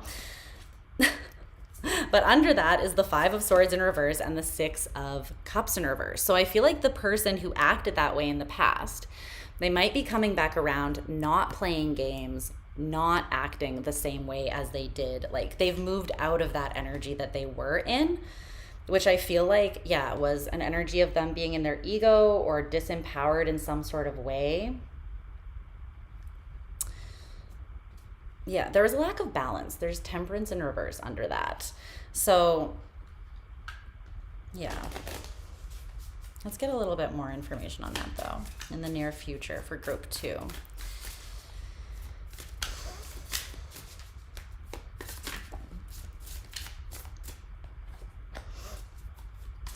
The Ace of Wands.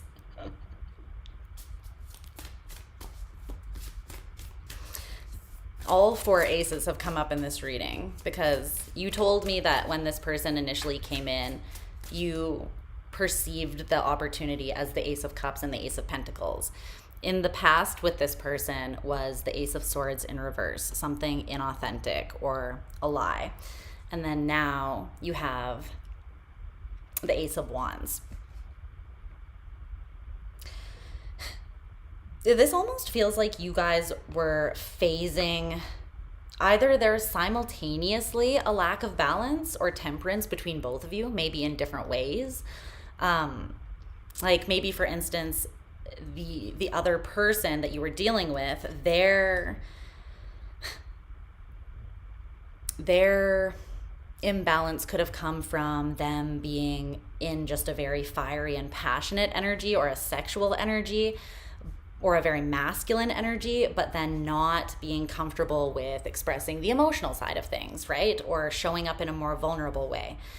And maybe your imbalance is coming from ultimately needing to strengthen your sense of self and trust your own intuition. Because I feel like it's you doubting what you actually do know and feel that is throwing you off balance. It's like an overthinking, ruminating, obsessing kind of energy that's coming through, and that's throwing you off. Because under the surface, you do know how you actually feel, even if you somewhat resent how you actually feel at certain times. You do know that that is still there. And it seems like you kind of fluctuate back and forth between accepting that feeling and then being like, I'm going to cast that feeling out of me because I don't like that it's there. But the thing is, at the bottom of the deck here is the Wheel of Fortune and the Lovers. Yeah, that's some shit that will make you crazy, that's for sure. The Wheel of Fortune and the Lovers. Just kill me now. I'm kidding, but honestly, it will make you be like, am I loco? Like, do I need to be put in an insane asylum? Because what the actual hell is going on here? So it feels like either you guys both had a phase, like you were both simultaneously a little bit thrown off by the intensity of this connection. In your own ways, you were imbalanced, and that led to like a volatile or unstable initial connection between you. Or you're cycling through where you go through a phase of feeling insecure and imbalanced, and then you get into more of a place of empowerment, and your person goes into a space of imbalance or not being tempered, and then you go back and forth. And that could just be you guys trying to like calibrate and get on the same cycle where neither of you are imbalanced. You're both just at peace within your own strong sense of self. But oh my. I see you wanting to build here, but there's anxiety and defensiveness and things that haven't been spoken that need to be spoken. It's because of the unknown, though, that you're questioning things. So just make sure you're not making assumptions, because I do see like this is a highly energetically infused connection. It is super intense. But with the Ace of Wands here, it's like whatever the feelings are, they are not lukewarm, they are strong. So when you feel like mad at this person, you're like real pissed. Hi, Diana. And when you're in love with this person, it's like head over heels. But it does feel like there is an extreme energy that needs to be balanced out. And it feels like that is the nature of the power of the energy of this connection. That it's almost like Spirit is saying, you could have never expected it to just come together seamlessly with like no ripples in the waves of this ocean. It's almost like it was never meant to. I don't know why I'm getting that, but maybe both of you needed to see your own imbalances or be triggered in a certain way so that you could grow in a certain way and then come together more empowered and actually build something. Maybe there was things you both needed to see about yourselves.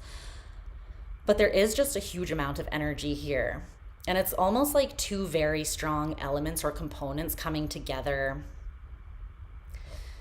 It's like trying to bring two very strong energies, independent energies, big energies, and then integrate them together. That's not always going to happen seamlessly, right? Because egos can get in the way. There's a lot of things that can get in the way. Just people can feel overwhelmed or triggered by the intensity of the energy. The Moon in reverse, the 10 of Pentacles. I feel like this is what's being revealed, and this is what you are like, I don't know if I can trust that. I feel like this is what this was in the past. So again, it's like you have a reason for questioning this, or being like uncertain about its validity, because it feels like this person hid this under the moon. So you would have been able to, again, like have an intuitive sense of it. But if it was never expressed, it's almost something that this person could have been hiding in their own subconscious or like repressing because it made them feel uncomfortable. And essentially what the 10 of Pentacles is like, in a very real and practical and tangible way, I see you as being someone that I could literally create a life with, that I could marry, that I could have children with, that I could integrate my family with, that I could spend the rest of my life with, right? So I don't know if that person like didn't act serious or didn't act like they had deeper feelings, but you were like, I know, I saw it. But then now that they're coming around being like, hey, you were right, you're like, now I don't know if I can actually trust you. So it's like, but again, I feel like where that mistrust is stemming from is you not trusting your intuition, what you've actually known all along. So it's less about, like, the thing is, when we don't trust ourselves, it becomes very difficult to know with certainty whether we can trust someone else or not, because our trust of our own truth and intuition, right, is what we use as like a guideline for how something else feels, whether something else feels true to us or not. So the number one thing I think that it would benefit you to focus on is like, validate your internal knowing, your emotional truth, your intuitive truth, and start there. Okay. So that's coming up in the near future though. So this could be something that kind of shocks you. Someone maybe wants to work on something.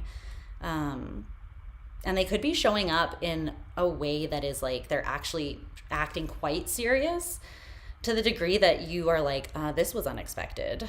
I almost don't know what to do with this now. Okay. The greatest challenge or source of resistance surrounding things for you right now is this Mercury in Sagittarius card of discovery.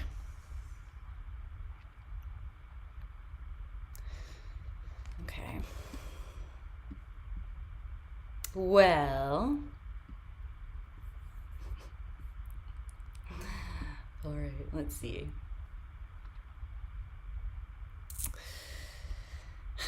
Discovery. Mercury and Sag. Well, the thing about Mercury and Sagittarius is that they're going to say what's on their mind. They're going to express their truth. And they're going to also like explore their truth with a great amount of courage and bravery, like, because they want to know their truth so that they can expand in almost like a philosophical way. It's like, the more I understand myself, the more I understand the world around me. This would be an energy that wants to understand psychologically, philosophically, spiritually, why something is played out the way it has, maybe what it's trying to show you, what the lesson is in the situation, what the purpose has been and could be moving forwards. But this is big picture thinking, and then expressing yourself from that place of like honesty and authenticity. So you might be struggling to fully, from like a grounded and confident place, look at, like, make sense of things internally. And I think that's because there is this extreme energy of being back and forth that's coming through. So there could be an energy where you aren't super, super grounded because you are very in your head, or you are very in your intuition. So I want to say, be in your body. And when you're exploring how things have gone or what the possible lessons are or your feelings, The King of Swords is someone who can look at things from a level of almost being a little bit stoic or a level of healthy detachment, right? So they don't take things personally. They don't place like a personal, emotional attachment to things. And so they don't have those emotional responses. They can just kind of look at something from like a zoomed out level and take every part of that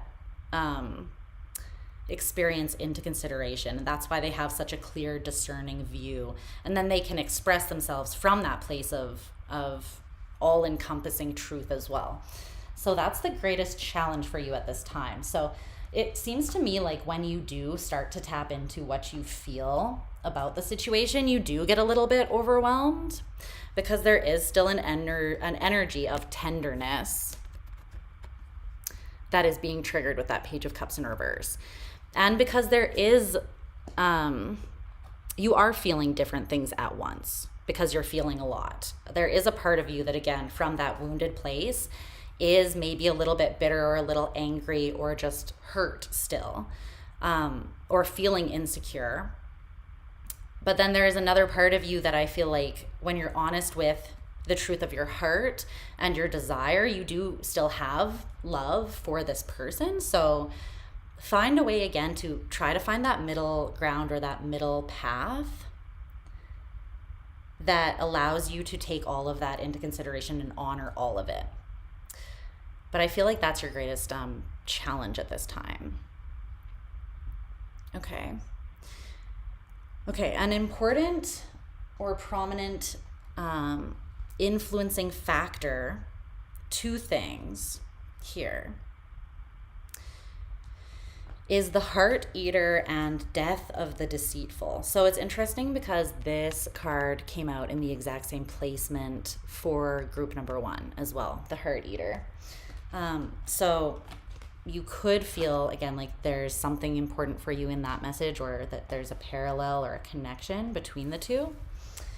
But essentially the Heart Eater talks about someone who gets overwhelmed or sabotages their own heart or sabotages a situation out of fear, when really it's like it is something that they want. Okay, so take that into consideration. And then Death of the Deceitful, let's see what that talks about in the deck. I mean, it's kind of self-explanatory. I just want to see what the actual thing says. Okay, it says we fear death of relationships, death of our habits and our patterns. This card is calling upon you to pick up the how do you say this word? I always forget. The scythe, and cut down those things in your life that are not true. Lay your past self to rest. Don't be afraid of burning bridges you never want to cross again. Spread fire to the things that need to be turned to ash. Cremate the skeletons in your closet. If people think you're being heartless, intense, ruthless, maybe you are, but you need to be. Death will always bring new life, new growth. So tear down walls without a second thought to what will be built in its place. Be relentless in your path of destruction. It is a necessary death. Okay, so this is coming through directly as like being accountable for an old habit or pattern that was self-destructive that needs to die. It's time for that to be closed out. And this is an influencing factor. So you and the person that you're dealing with could both be experiencing some level of that, where you're just seeing very clearly what needs to evolve or change, or the ways that you, the part that you played in the destruction of a certain situation, or how maybe you sabotaged yourself. But that is a very strong influencing factor. It's almost like Spirit is saying, until that is removed, you won't actually be able to come together with one another, because that influence will just keep on having a negative impact on the connection. It's like it will keep on pulling the strings behind the scenes, maybe. Anything else you want to say about that? It will keep on causing each of you or one of you to act in a way that's inauthentic. Yeah, the 5 of Swords. Exactly. it's not being honest with yourself about what needs to change, and then not being able to show up authentically with somebody else as a result of that. So it's exactly what we're talking about. So whether that's you or them or both of you, there's something that you can't get off the hook of, like closing out a cycle, but it's not to punish you. It's because it is causing, or has caused you in this particular situation anyways, to sabotage something that I feel like you actually care about. And it could be, for you, it's coming through a lot as like overthinking or obsessing over something, when really intuitively you have the answer. You know the truth. And keep in mind, right, that people don't always act in accordance to the truth, right? Like you, for instance, you could be able to know or see that somebody has very deep feelings for you, but that they get triggered and self-sabotage, right? So your truth that you need to not question could still be like, I know that these feelings are mutual. However, this person is not willing or able to show up consistently and maturely. But that doesn't make your truth or your intuitive knowing that like there is a deep connection there any less true. Do you know what I mean? So you don't need to discount your truth just because something doesn't come together or doesn't come together neatly. It's about trusting yourself first and foremost. But yeah, there's some old pattern that wants to be laid to rest here. So your advice to close things off.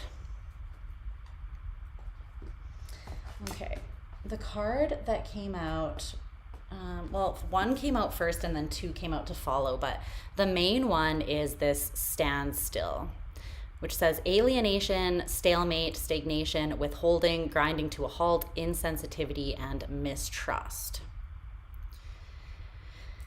Yeah, you know, it's right? It's giving this. Distrust, being guarded, being uncertain, being intimidated by something that kind of overwhelms you. It feels like right now there is a standstill. You're on like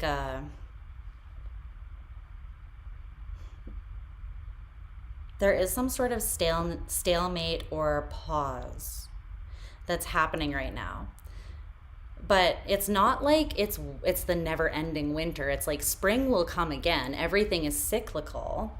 But this season is happening very much for a reason, and Spirit wants you to use it to your advantage. I feel like it's to balance yourself out, to, again, cement and claim your personal truth, which doesn't have anything to do with the feedback or validation that you get from this person or any external source. It's what you know and feel.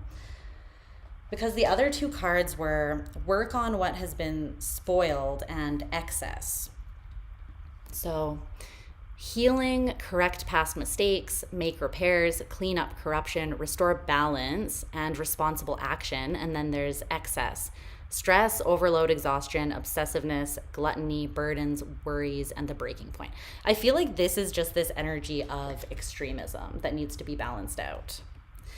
It's like there's a lot that you're feeling, but because it's not totally grounded, or because you haven't really pinned down what you actually believe to be true,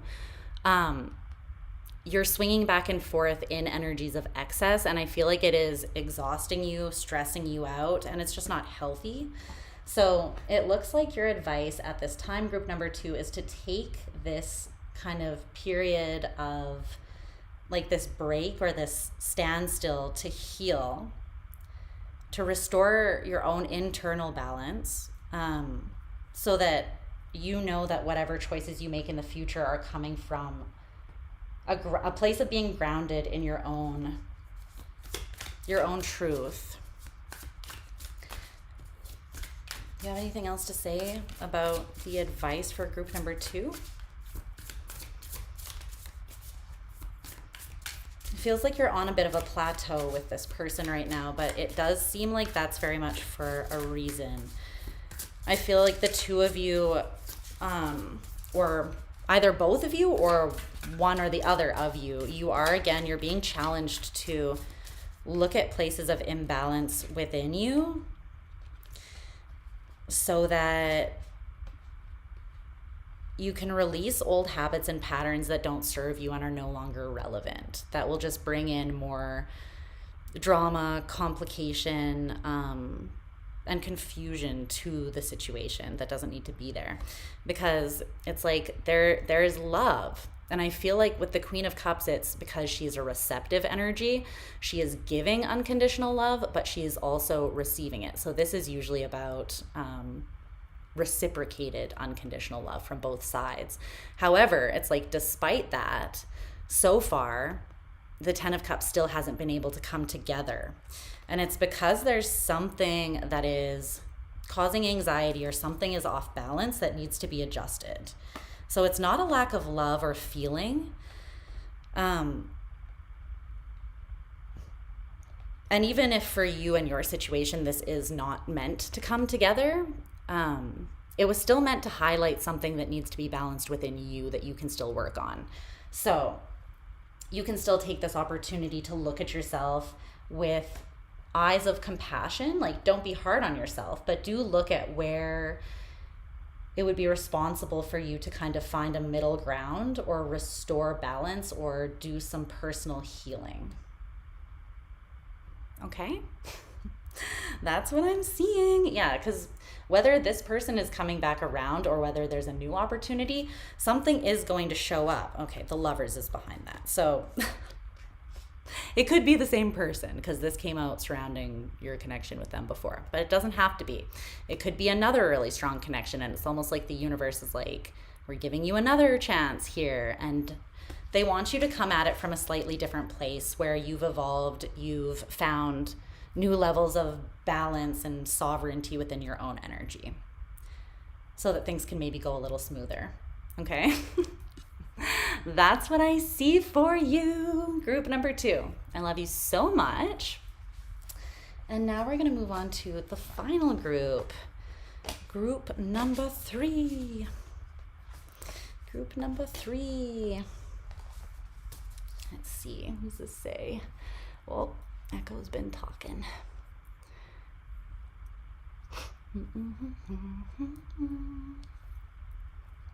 What's up, Weepy Star?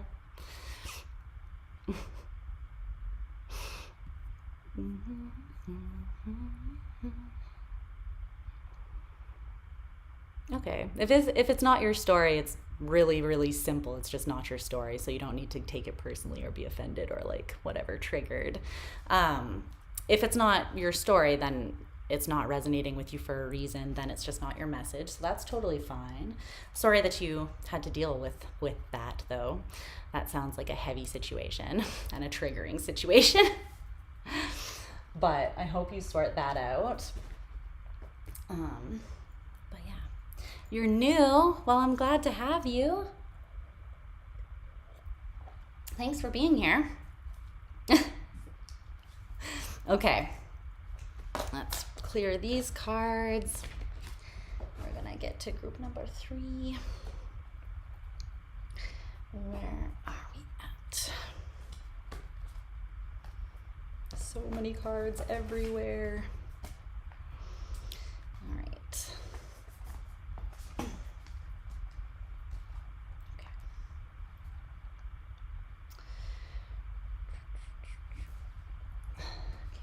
Let's just take 1 second to just kind of ground. Stretch my legs a little bit. To cleanse out the past energies from the other groups so we can connect to a clear stream of energy for group number 3. Okay, group number 3. Tap me into the energies of group number 3. Just give your deck a shuffle here. It was. Okay.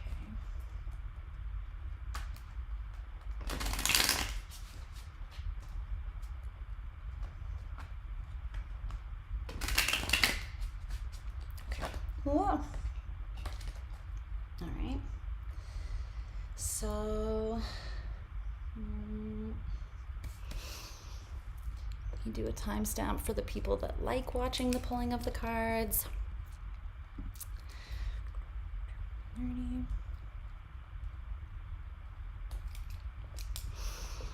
So I'm gonna pull the main spread for you guys here, which is gonna be oracle cards, and then we'll clarify with the tarot.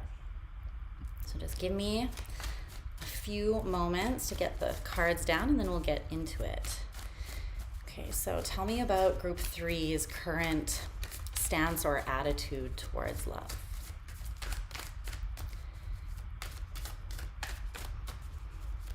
(222) Pisces gang. On February 25th. Our birthday is coming up. Gang, gang. Okay, that's a lot.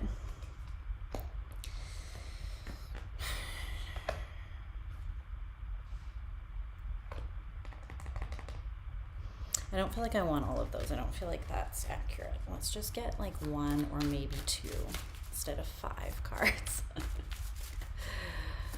For group 3. Clear, direct message about where they're currently at in their thinking about love.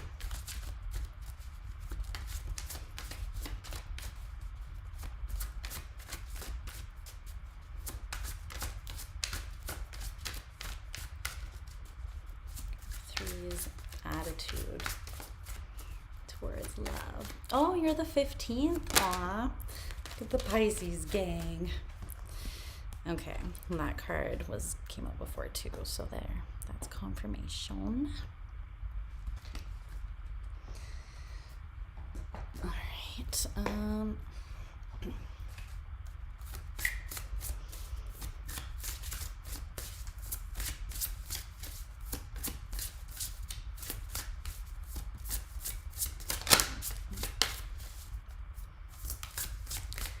Energy is group 3 coming from? Okay, spicy. What energy are they moving into? What's coming towards them?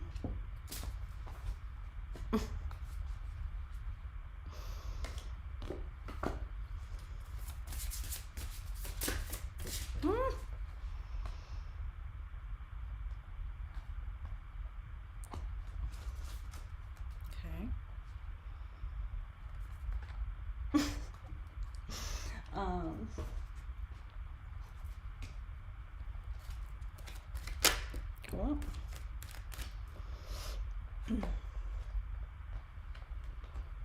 Too many cards. There's so many cards that keep flying out for you.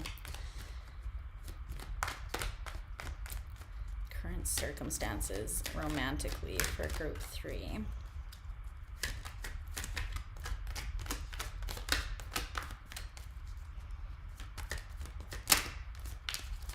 Oh, your cards are acting weird.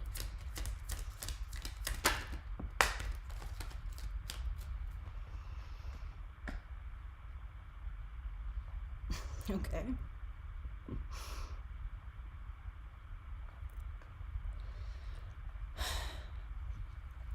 Interesting.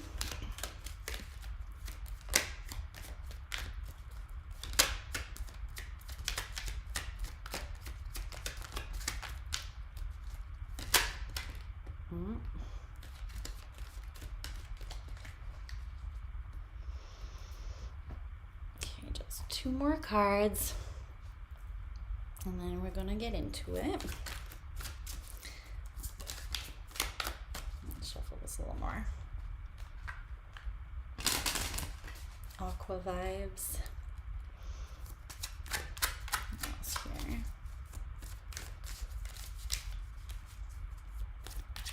Factor.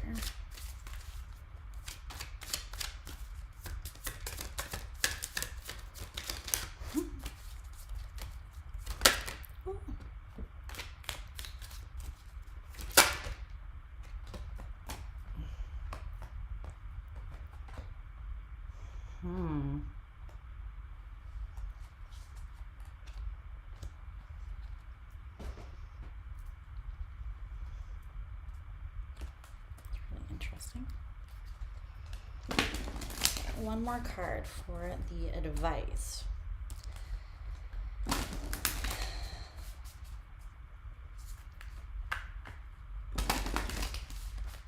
Advice for group 3.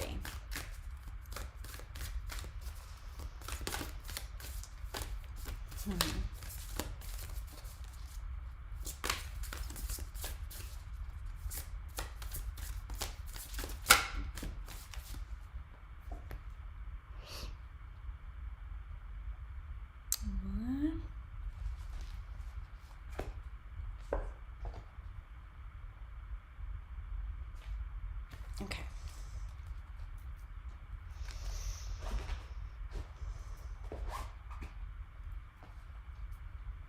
Let's see. Some stuff on my lips here quickly.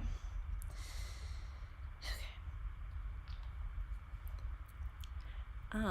All right, let's do another timestamp for where the reading actually starts, and let's get into it. Where'd my pen go? There it is. Look into the Discord server. Yes, it's true. There's lots of cool people in our Discord. Okay. 2.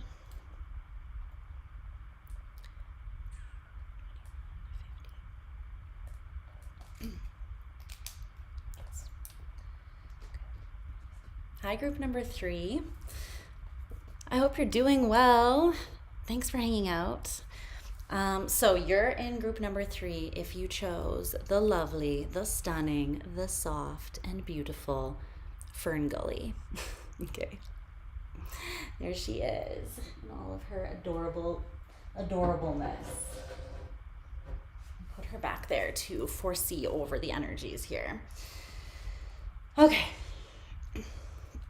Let's get into this and see what is going on for you guys surrounding love. So your current stance or attitude around love is coming through as, so the first card that came out is this one, which is a quote by Albert Einstein, and it says, condemnation without investigation is the highest form of ignorance.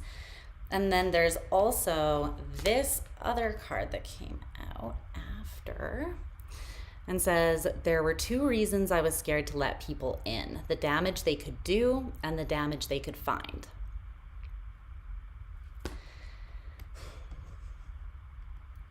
Okay. Let's clarify this a little bit. It feels like these are 2 different like trains of thought that you're having maybe around love that are connected, but it's almost like 2 different ways of looking at things here. So tell me about this condemnation without investigation is ignorance energy.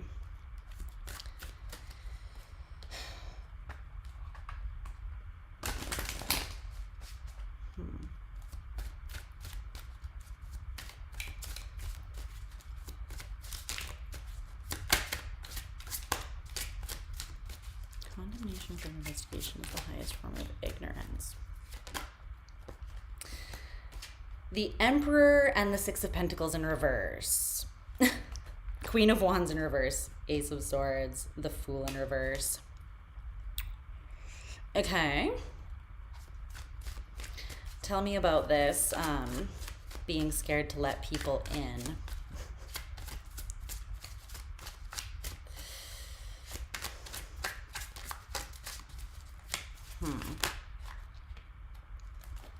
The King of Wands. And the Ace of Wands in reverse. 6 of Swords. The Empress in reverse. Okay.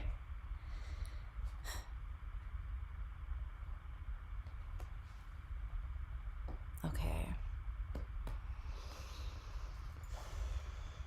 Give me 1 second with these energies.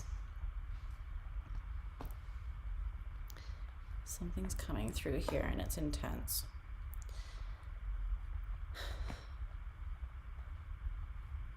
Okay. The Wheel of Fortune is under that. Yeah. So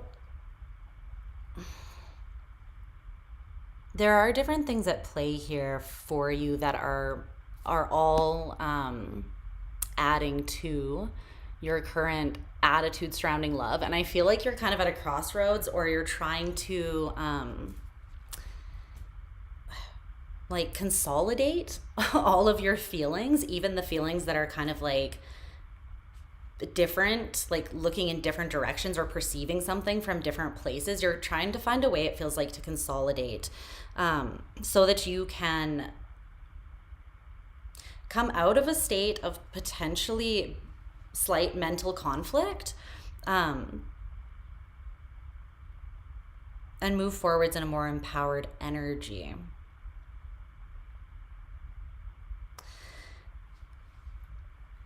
Is this Emperor in the upright group 3?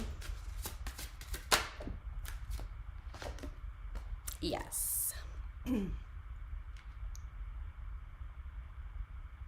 Okay, so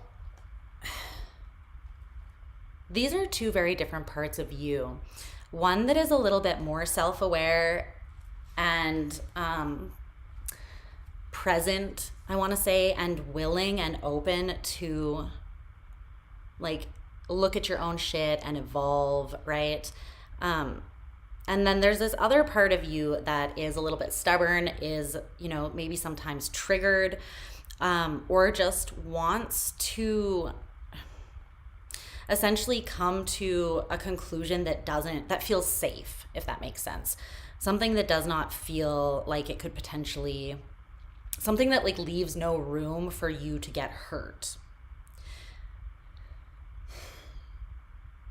So there's this very masculine part of you, right? And it's interesting because I'm seeing both the Emperor and the Empress here as being you. So this is your feminine and masculine energy that are both showing up here, and they both have something to say about how you feel about love right now. So this part of you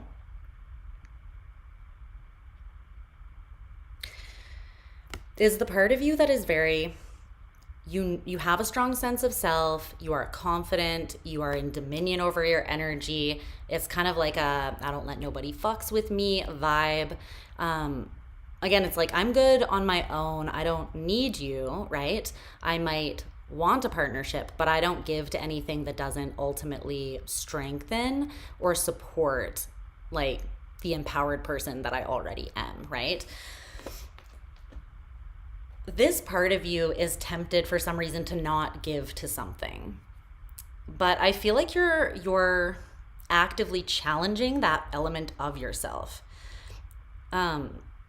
Specifically, I feel like you're asking yourself, am I actually giving this thing a fair chance by truly looking at it with level discernment from as objective as a headspace as I can get to? Or am I looking at it and pointing the finger, blaming or condemning something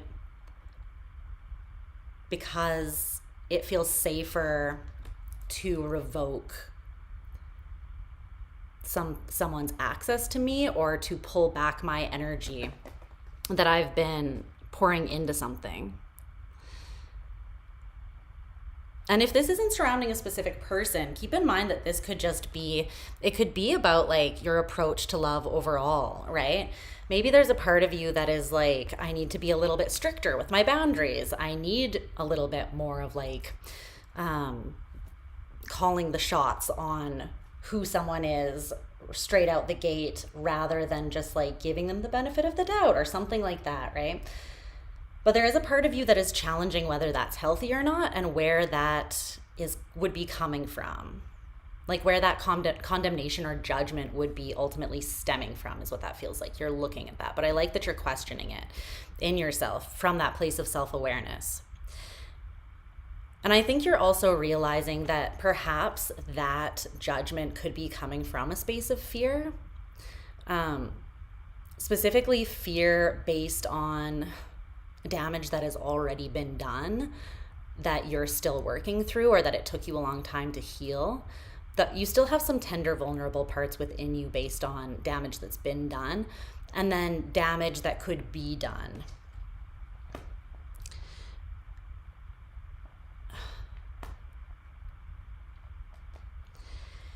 And it kind of feels like you're looking at your own judgment. Like, you might be specifically tempted to judge something quite harshly. And by harsh, I don't mean necessarily like a bad judgment, but I mean like very black and white. There is no gray. There is no middle ground. It's just, it is this or it is that, period. And that can be very much the Emperor energy, that masculine energy. Whereas the feminine is more like the gray area, the unknown, the intuitive, the emotional, what is not just plainly seen and understood. But you're trying to take both into consideration here. And you are approaching your pain and your like hesitancy, any hesitancy that you have to let people close or to be vulnerable and intimate with people. You are approaching that from a place of empowerment overall and from seeking or desiring like a better way here. So you're already in a place of empowerment, but from that place of empowerment, like being empowered doesn't mean that like you're just like, well, I'm done, you know, like there's no more growth or evolving for me to do. I am at the end of the line. I'm good. I can just sit back and, you know, I'll never have anything to expand or evolve through ever again. Like, change is the only constant. So when you reach a new level of empowerment, what happens is like your world expands so that there are new levels of resistance, new challenges and lessons that you can learn. And that's because you are capable then of taking that next level of challenge on, right? So then a new level of potential expansion opens up to you. And I see that you're in an energy of empowerment overall, and you're inspired, you're lit up, but you're looking at the way that you have thought about things or judged things surrounding romantic partners. And there's something where you feel like you've almost gotten in your own way at certain times that's coming through. And that's coming through with this Empress and Ace of Wands, both in reverse. Yeah, the train is outside. I don't know if you guys can hear it. But it's like a way that maybe your doubt or fear surrounding people seeing the damage that you perceive yourself as being damaged in some way, someone seeing that, there's fear surrounding that, or more damage being done to you. I feel like you're recognizing that sometimes that fear can cause you to make judgment calls from a place that's not completely clear and balanced and receptive. It's like that is when your masculine, assertive energy kind of takes charge, but there's an energy that is not being included or that is not giving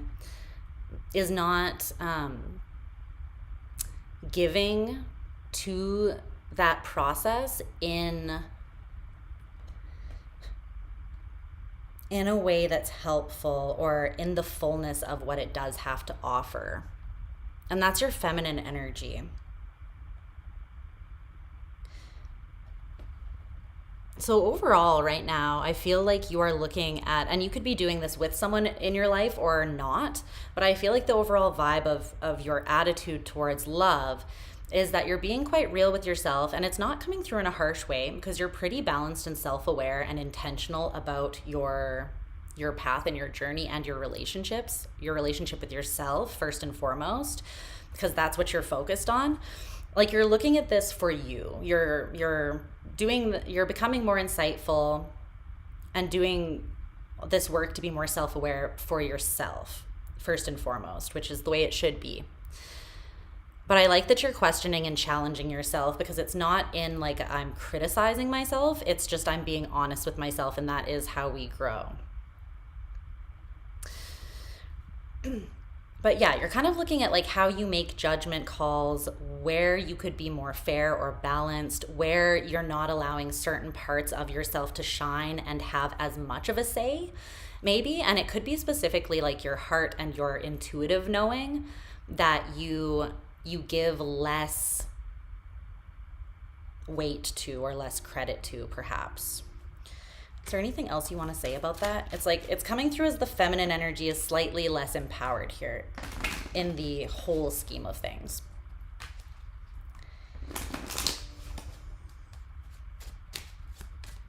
It feels like you're quite deep. Yeah, it feels like you're pretty deep here. And just like the depth of consideration here and all of the different elements that you're looking at, it's like you have a level of emotional intelligence. You already know yourself quite well. You already have a pretty strong and balanced sense of self. So, yeah, I like that. Okay. The energy that you are moving out of, or something that you experienced in the recent past surrounding love and romance. You have this Nagas card, which says lovers, erotica, and sensuality. I'm just going to cover up her titties because YouTube is just no fun. But yeah, lovers, erotica, and sensuality. This is a very sensual card. Like they're wrapped in each other here. Yeah, of course you can be deep and superficial at the same time. I mean, humans are walking contradictions, literally. But I feel like the way that you are delving into your insides is you're going to those deep places, right? It doesn't mean you always have to take a very serious and deep approach to everything. But I do feel like whatever this is, it means something to you, it matters to you, and it's something you're working through intentionally. So you're taking a deep approach. Okay, so it looks like you did have a connection with someone in the recent past here that was quite... what's up, Kazan? It looks like you have some sort of connection here, or else this could be like an overall experience in your recent past, like engagements with numerous people that felt quite, I want to say, intimate, sincere, expressive, sensual. This could almost even be like a sexual awakening, a level of sexual awakening, or a new level of sexual awakening, like gaining more confidence in your expression of your heart and your body here. Either, again, with numerous people or with just one specific person. Tell me about that.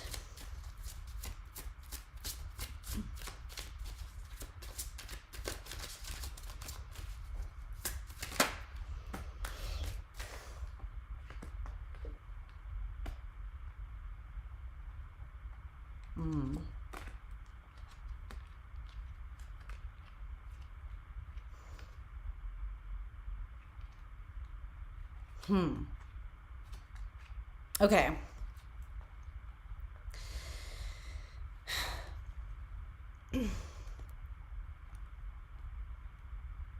Is the King of Pentacles group number 3?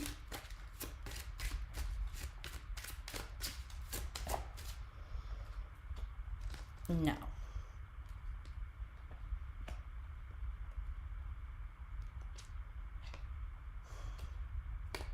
Okay.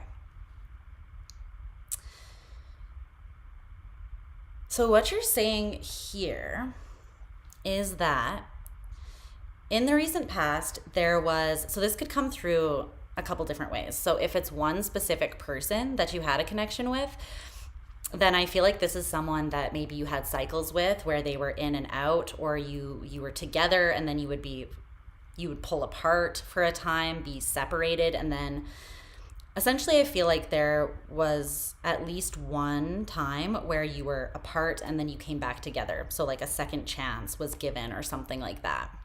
There's been phases to this connection. And if it wasn't just one person, then it's like a cycle repeating in the same similar, or in a similar energy, okay? Despite it being different people. But I feel like, so this is why you're doubting your Empress energy in the present. That's interesting. It's not because you didn't let it lead in the past. It's because, if anything, you feel like you gave your Empress energy too much power, perhaps, in the past. The 9 of Swords in reverse with the Queen of Cups. So this is you like having no worries, no anxiety, because you felt very strongly for someone, right? So this is almost like moving forwards with, this could be perceived as like ignoring potential red flags because you have a strong connection with someone that you feel, right? It's like just, it's not bad to not have any anxiety or stress, obviously, but the way it's coming through, especially with what we've talked about so far and the other cards. So you're telling me this is the person from the past, or the type of person you dealt with in the past. The King of Pentacles in reverse with the Five of Pentacles in reverse.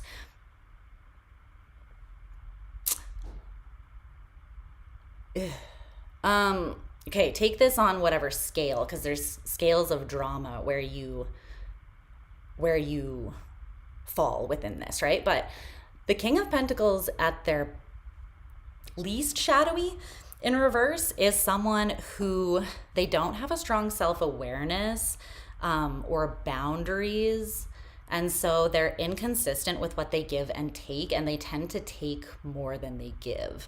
Again, it's almost like they don't have that sense of what is fair and balanced, because they don't really have a strong sense of themselves and what they bring to the table. So they can become codependent quite quickly. They can kind of be selfish, not on purpose always, but, and this can be someone who, on the darker side of things, they are a user, you know, they're someone that just keeps on taking and taking and taking, and will, like, kind of a vampiric energy. Someone who is insecure and unstable in themselves, and so they just take whatever's offered to them, even if there's an imbalance, and they're not consistent with what they offer. And with the Five of Pentacles in reverse, it's like, that's giving the energy of, like, I don't know, this would be like someone taking a lot from you, or you overgiving, and then you go through a phase of separation, and then they come back for more. But I'm getting this energy of potentially you giving them second chances or taking them back because there was genuine feelings there. So I don't know where on the scale this person or this, like, trend in your recent past lands, but I feel like ultimately it's an energy of you maybe letting your heart really lead, but it's not like you weren't letting your masculine energy lead at all, because this like the Lover's erotica and sensuality, it ties that sensual energy of both the masculine and feminine in, right? To me, the erotica is more the masculine assertion of that sexual energy. It's like using that life force energy to express yourself in an erotic way, and the sensual is more like sireny, like I pull you into me with my sexual energy, feminine version of that. And they both come together to highlight and support one another, right, as the Lovers. So it's kind of like both expressions of sexuality come forwards. And I feel like you did let your passion and your just attraction to someone play a part. But I do feel like the vibe I'm getting is ultimately something was imbalanced, and someone kind of, there's some sort of selfish behavior here where you ended up giving and feeling a little bit like something was not necessarily even taken from you, but maybe like you took from yourself by giving too much. And I think that you're realizing that that was because maybe you didn't have strong enough boundaries, or maybe between your like physical attraction to someone and your emotions for them, you kind of like ignored things that your head was trying to tell you, right? So however that resonates for you. But you're looking at, or in the recent past, there was some imbalance here where I think some sort of anxiety that was maybe legitimate or valid was overlooked. Yeah, see, it's like pushing into a new beginning with the same person, or pushing forwards into a new beginning with another person, but with there being like a lack of change with that Death in reverse. So something just kept repeating. And it could have had to do with, I don't know, someone being emotionally manipulative, or partners being just maybe not as connected or able to give emotionally, like from the heart. Essentially being emotionally unavailable, but like DTF, you know, like down to fuck, down to have fun, down to be playful and passionate. And there's nothing really wrong with that, but you need to just make sure that you are expressing what you're looking for honestly, both people, so that you can make sure you're meeting on common ground and one person or both people don't feel confused, conflicted, or like something was taken advantage of, right? Okay, so in your present circumstances surrounding love, you have, it's interesting, it's two Saturnian energies. Learning some big lessons, are we? You have Saturn in Aries, risk, and Saturn in Libra, devotion. Interesting, because these are sister signs. It's the polarities between, and it is relational polarities. This is like your relationship with yourself, and this is your relationship to the other and how they affect one another.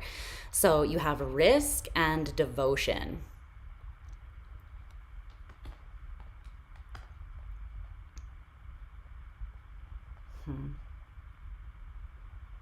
You're trying to find a balance where you, because I feel like you do want connection, you do want intimacy, you do want love.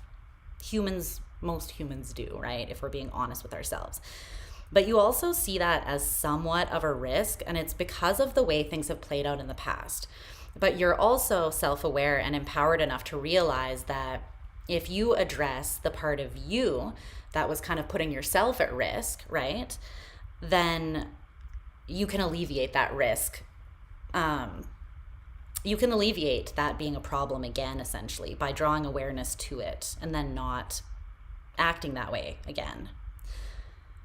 So it feels like you're trying to look at maybe where you gave too many chances to a certain kind of person, where you didn't express your needs clearly or honestly enough, and so you didn't end up getting exactly what you wanted, where you let certain parts of the pull to someone overpower other things that your intuition or your mind was trying to tell you about the situation. But you're trying to balance that element out, the part that you play, while still leaving room to be devoted to connection, and, you know, because you do ultimately want it. So you're essentially trying to like look at the risk and alleviate it so that you can still be devoted to connection, but you can also get what you want more out of connection, if that makes sense. This is a big lesson for you with that Saturn. It's a big relational lesson for you that you're going through right now. Can you tell me more about that?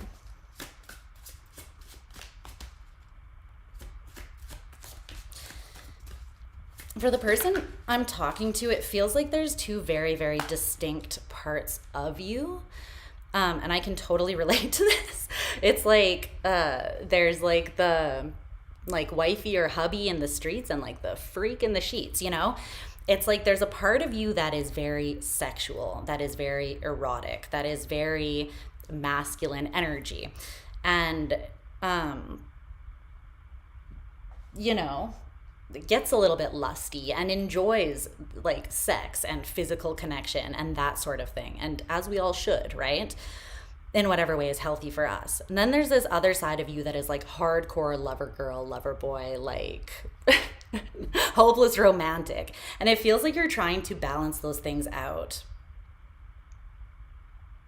But the 10 of Pentacles in reverse came out to clarify this risk. So although there is that part of you that is kind of like, can get lost in the animalistic, like attraction, the lust, the physicality of a situation and your pull to it and your enjoyment of that element of connection, it's like you're trying to see where that becomes a risk when you don't also take into consideration the fact that ultimately you want more than just that, right? You want someone ultimately that you can still create building blocks for the 10 of Pentacles with, which is something that can still be solid and secure and long-term and committed, it feels like. So it's almost like you're telling me that you're seeing your approach only as really being risky when you don't pay attention to the red flags that someone might be essentially here for a good time, not a long time, or when they're not being honest about what their level of commitment truly is. Anything else about that?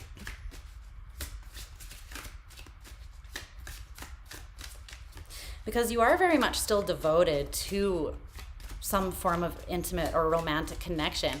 It's just you want to refine your approach so that you're more likely to actually receive what you truly want long term, which makes perfect sense. Okay, I feel like that's all that there is to be said about that. Yeah, the Four of Wands and the Lovers. There's definitely an energy here, though, about the self and independence. This is Venus in Aries. So this is an energy of I pleasure myself. I am good. I turn myself on. I am independent. I'm not looking to fill a void. I'm not looking for validation. I'm complete and full and turned on by myself, with myself. But then there's also this Libran energy of the Lovers. It's like the self and the others, and you trying to kind of become empowered in both aspects, which is optimal. Okay, so in the near future, or what's coming in next romantically for you, you have this card of Alpha Centaurians, which says foresight, planning, and strategy. And you also have this Eben's card, mystery, reading between the lines, and intuition. Group 2 also had this card, but it was in the energy of where they're coming from, whereas this is what's coming up for you. This is interesting because this is showing me the implications of you integrating the risk.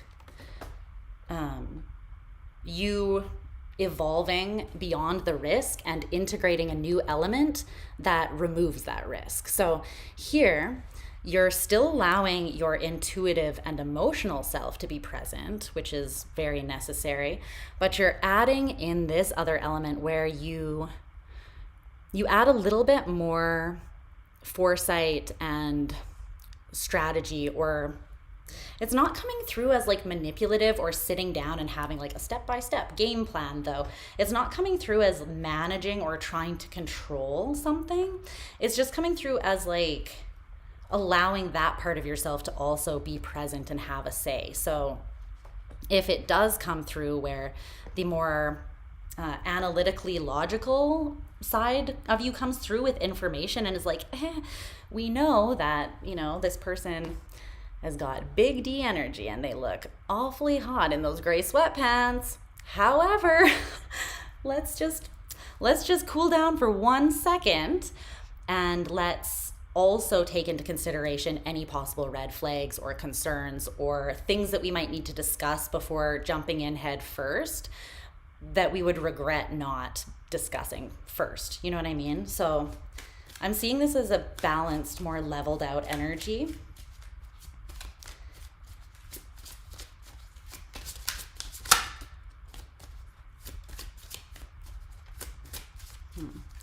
So you're reconciling whatever it is that you're kind of working on right now. You're reconciling that, or you have that reconciled in the near future. What the heck?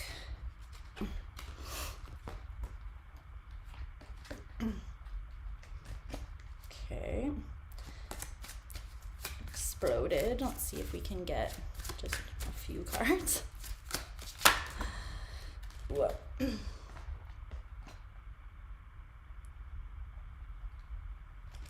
The Eight of Wands in reverse and Justice in reverse.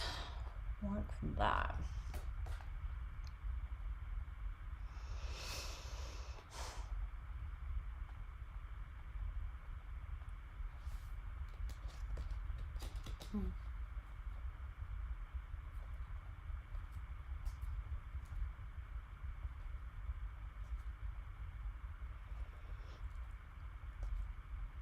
Okay. I feel like you're reassessing something specific from the past. So again, whether that is like a pattern that included many partners but kind of followed the same pattern or energy, or whether that is you just looking at one particular situation that's still weighing heavily on you because you haven't really decided whether your own fear or imbalance impacted things, or whether it's like you can't tell if your judgment on something is clear.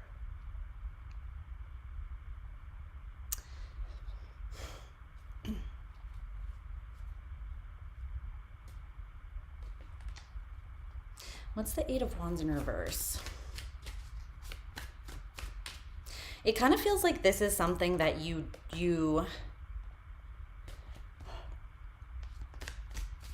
might be creating your own closure surrounding something in the near future here if energy isn't moving. So it's almost like you're creating closure not by expecting closure to come in through, like, you know, someone giving you that closure or giving you more information that allows you to come to a sense of closure. It's almost like you're finding that for yourself by reassessing something, a situation where there is no fresh energy, or where something is not moving or someone's not speaking.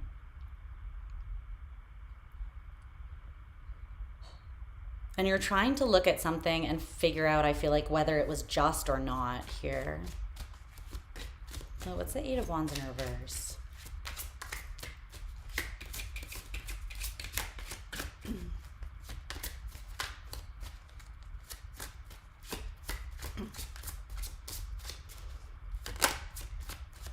This could also be something or someone resurfaces and you are, it's like you're not responding until you feel at peace with your perception of something.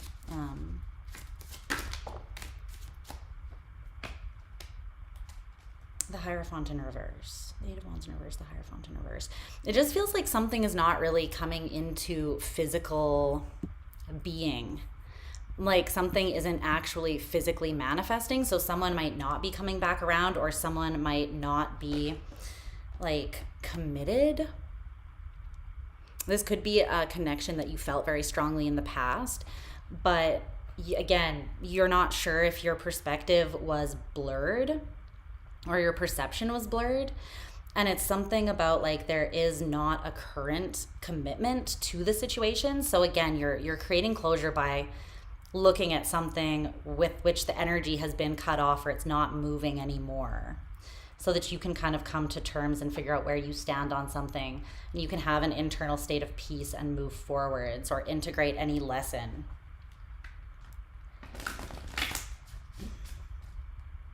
What's the Justice in reverse? It feels like ultimately though, this is, again, it's not about being bitter or resentful surrounding the past or pointing blame or condemning someone else. It's more about avoiding a situation where you feel like something is not just in the future.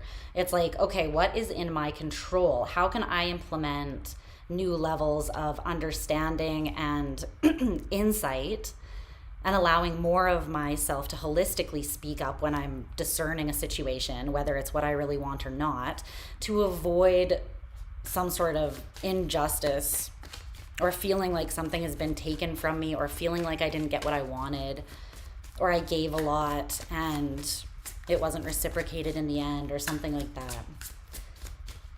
What's this Justice in reverse?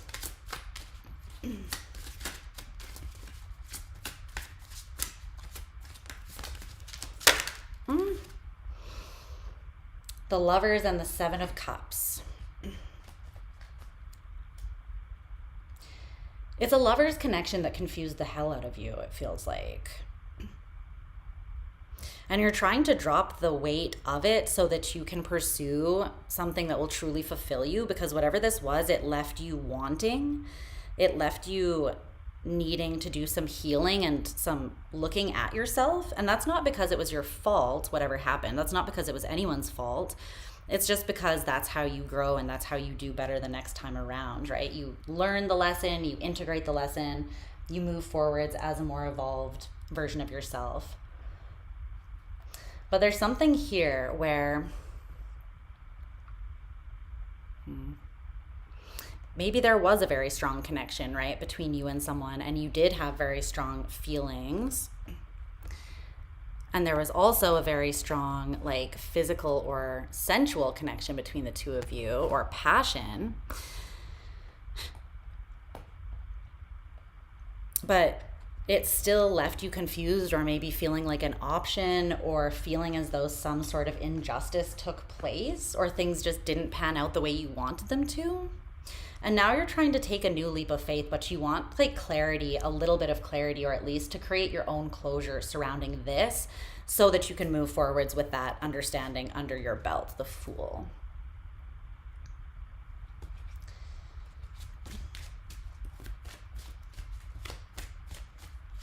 Yeah. Okay. So yeah, you could have a choice to make.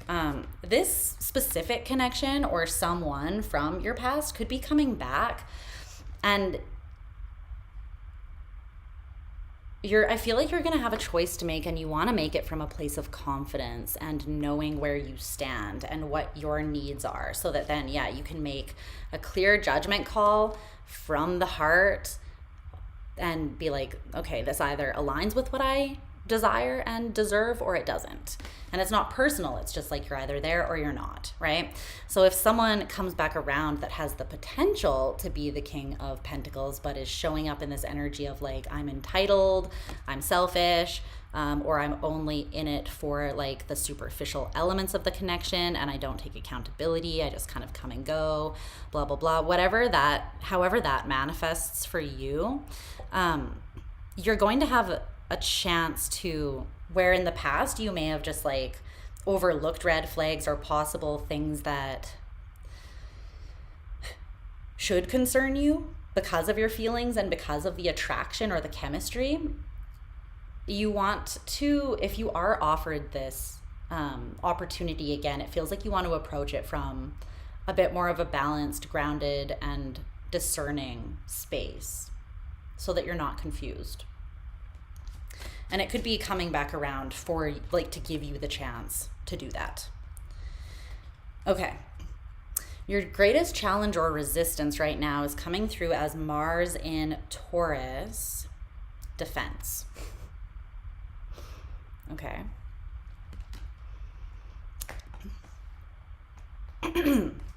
Why is this energy of stubborn defensiveness coming through as Group 3's primary source of resistance or their challenge?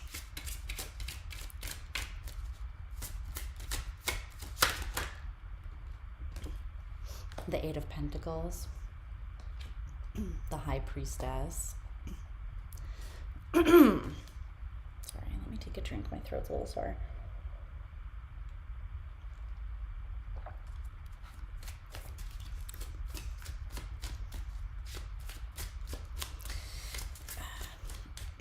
It feels like there's a level of complication, and that's why you're trying to kind of simplify things by taking everything into consideration, because there is a part of you that is very strongly connected to your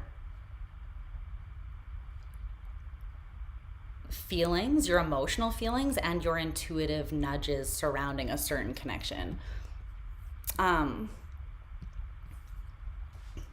It's coming through as like the urge to fight for something and put work into something that you know maybe you shouldn't. Like, to keep on fighting and giving chances to, or assuming the best in someone that is not really giving you a reason to. You know what I mean? It's showing up as you being defensive almost against your own inner knowing about what will ultimately work for you and fulfill you versus what won't. And sometimes we do this, right? Sometimes we're like, I know the truth about that, but it's not the truth. It's not what I want to be the truth. So I'm going to be defensive against that truth because I want the thing. right? Even if I maybe deep down know that either this person is not aligned with me currently, or they're not treating me correctly, or just simply we're not on the same page and therefore I'm not getting everything that I ultimately want out of a connection.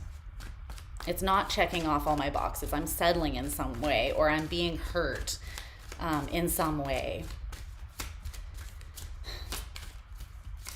What is the High Priestess?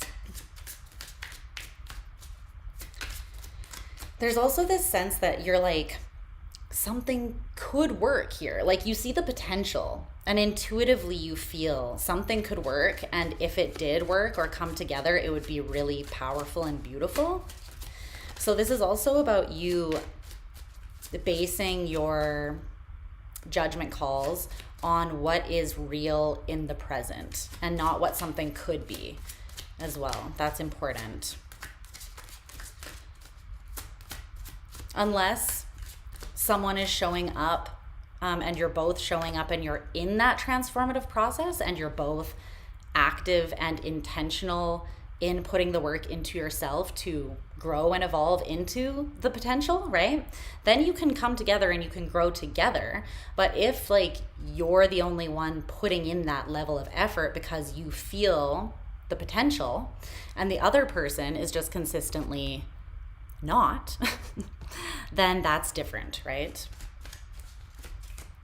But there is something you feel very strongly on an intuitive and emotional level.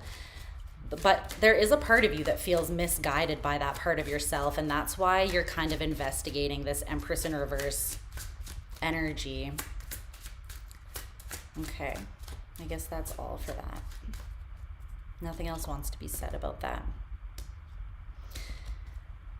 Okay, an influencing factor that Spirit wants to highlight surrounding things for you. Okay, 2 cards came out. The one who needs to control and broken and hatched. Okay. I feel like this could be 2 things, so I am going to clarify, but it could be that there was someone that was kind of unhealthy. Someone needing to micromanage and control because they themselves are insecure is also part of the energy of the King of Pentacles in reverse. So this could be like someone who just, they don't really feel in dominion and sovereign over their own life and energy. So they try to micromanage, or they become a bit like a dictator because that's what makes them feel strong and powerful, because they don't in their internal landscape and in their life. So this could be that you were dealing with someone like that and something about the situation has like shifted them. So the person that was in this energy has been broken and some new energy has hatched that's taken them out of this. In other words, they've gone through some transformative or evolutionary process. Or this could be that you dealing with someone or people like that ultimately was a lesson that was meant to crack you open in some way. And it wasn't breaking you to like destroy you. It was breaking you to crack you open so that something new could hatch from the experience. I want to read this, the one who needs to control. What is this, number 20?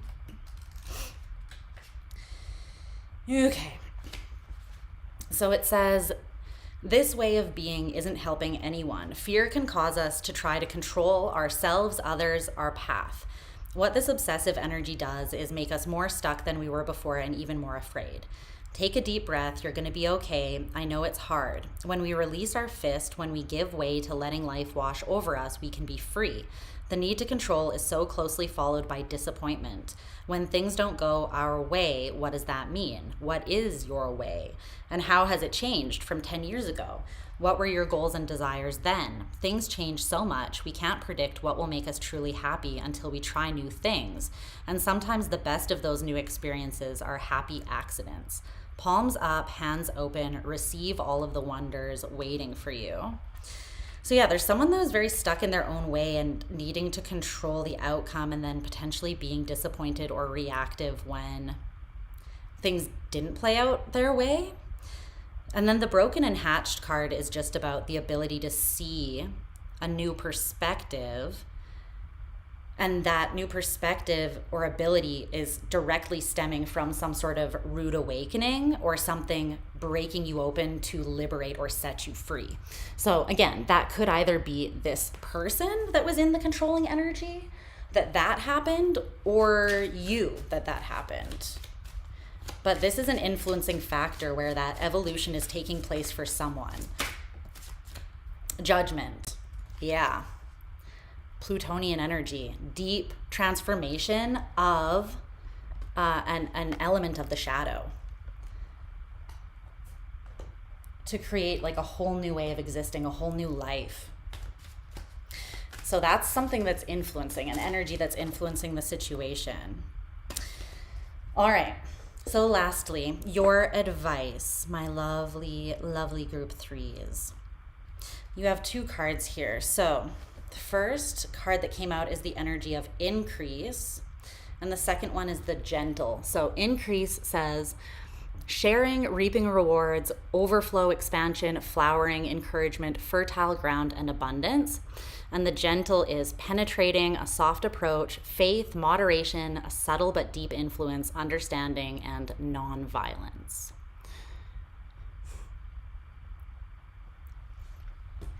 Okay.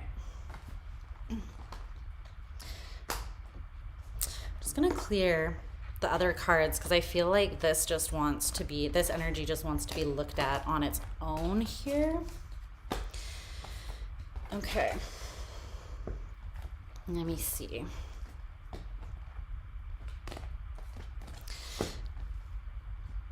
So it seems like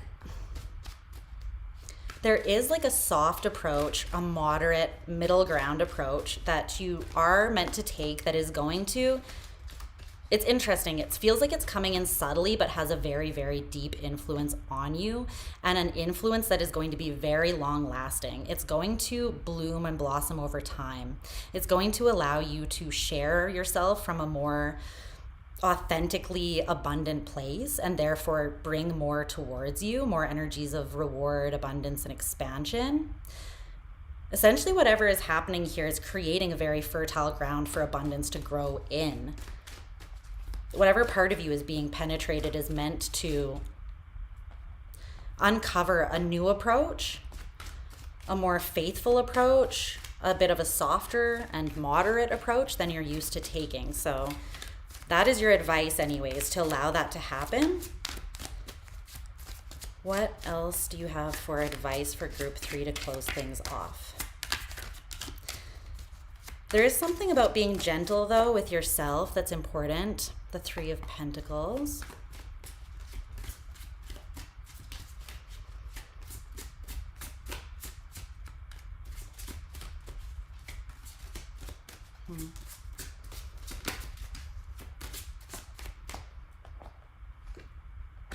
The 4 of Pentacles in reverse. Interesting.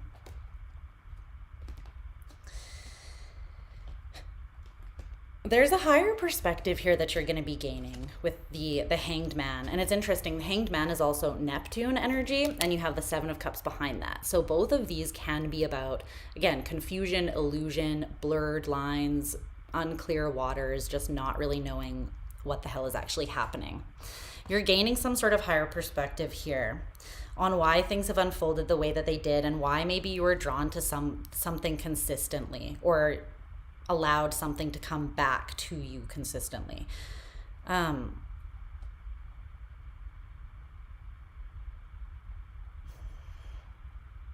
There's something about, there's the Knight of Pentacles, and then under that is the Moon with the 2 of Cups in reverse. It's almost like you allowing your passion to lead to the degree, or your lust to lead to the degree that you would hide the fact that something was not really in alignment with who you are, or really not the best thing for you. And again, that's no shade to whatever that thing is. It's just like it wasn't for you, or it wasn't aligned. You're learning how to see what is for you so that you can let that go with grace and take a soft approach that's more balanced to what you build in the future. Anything else here?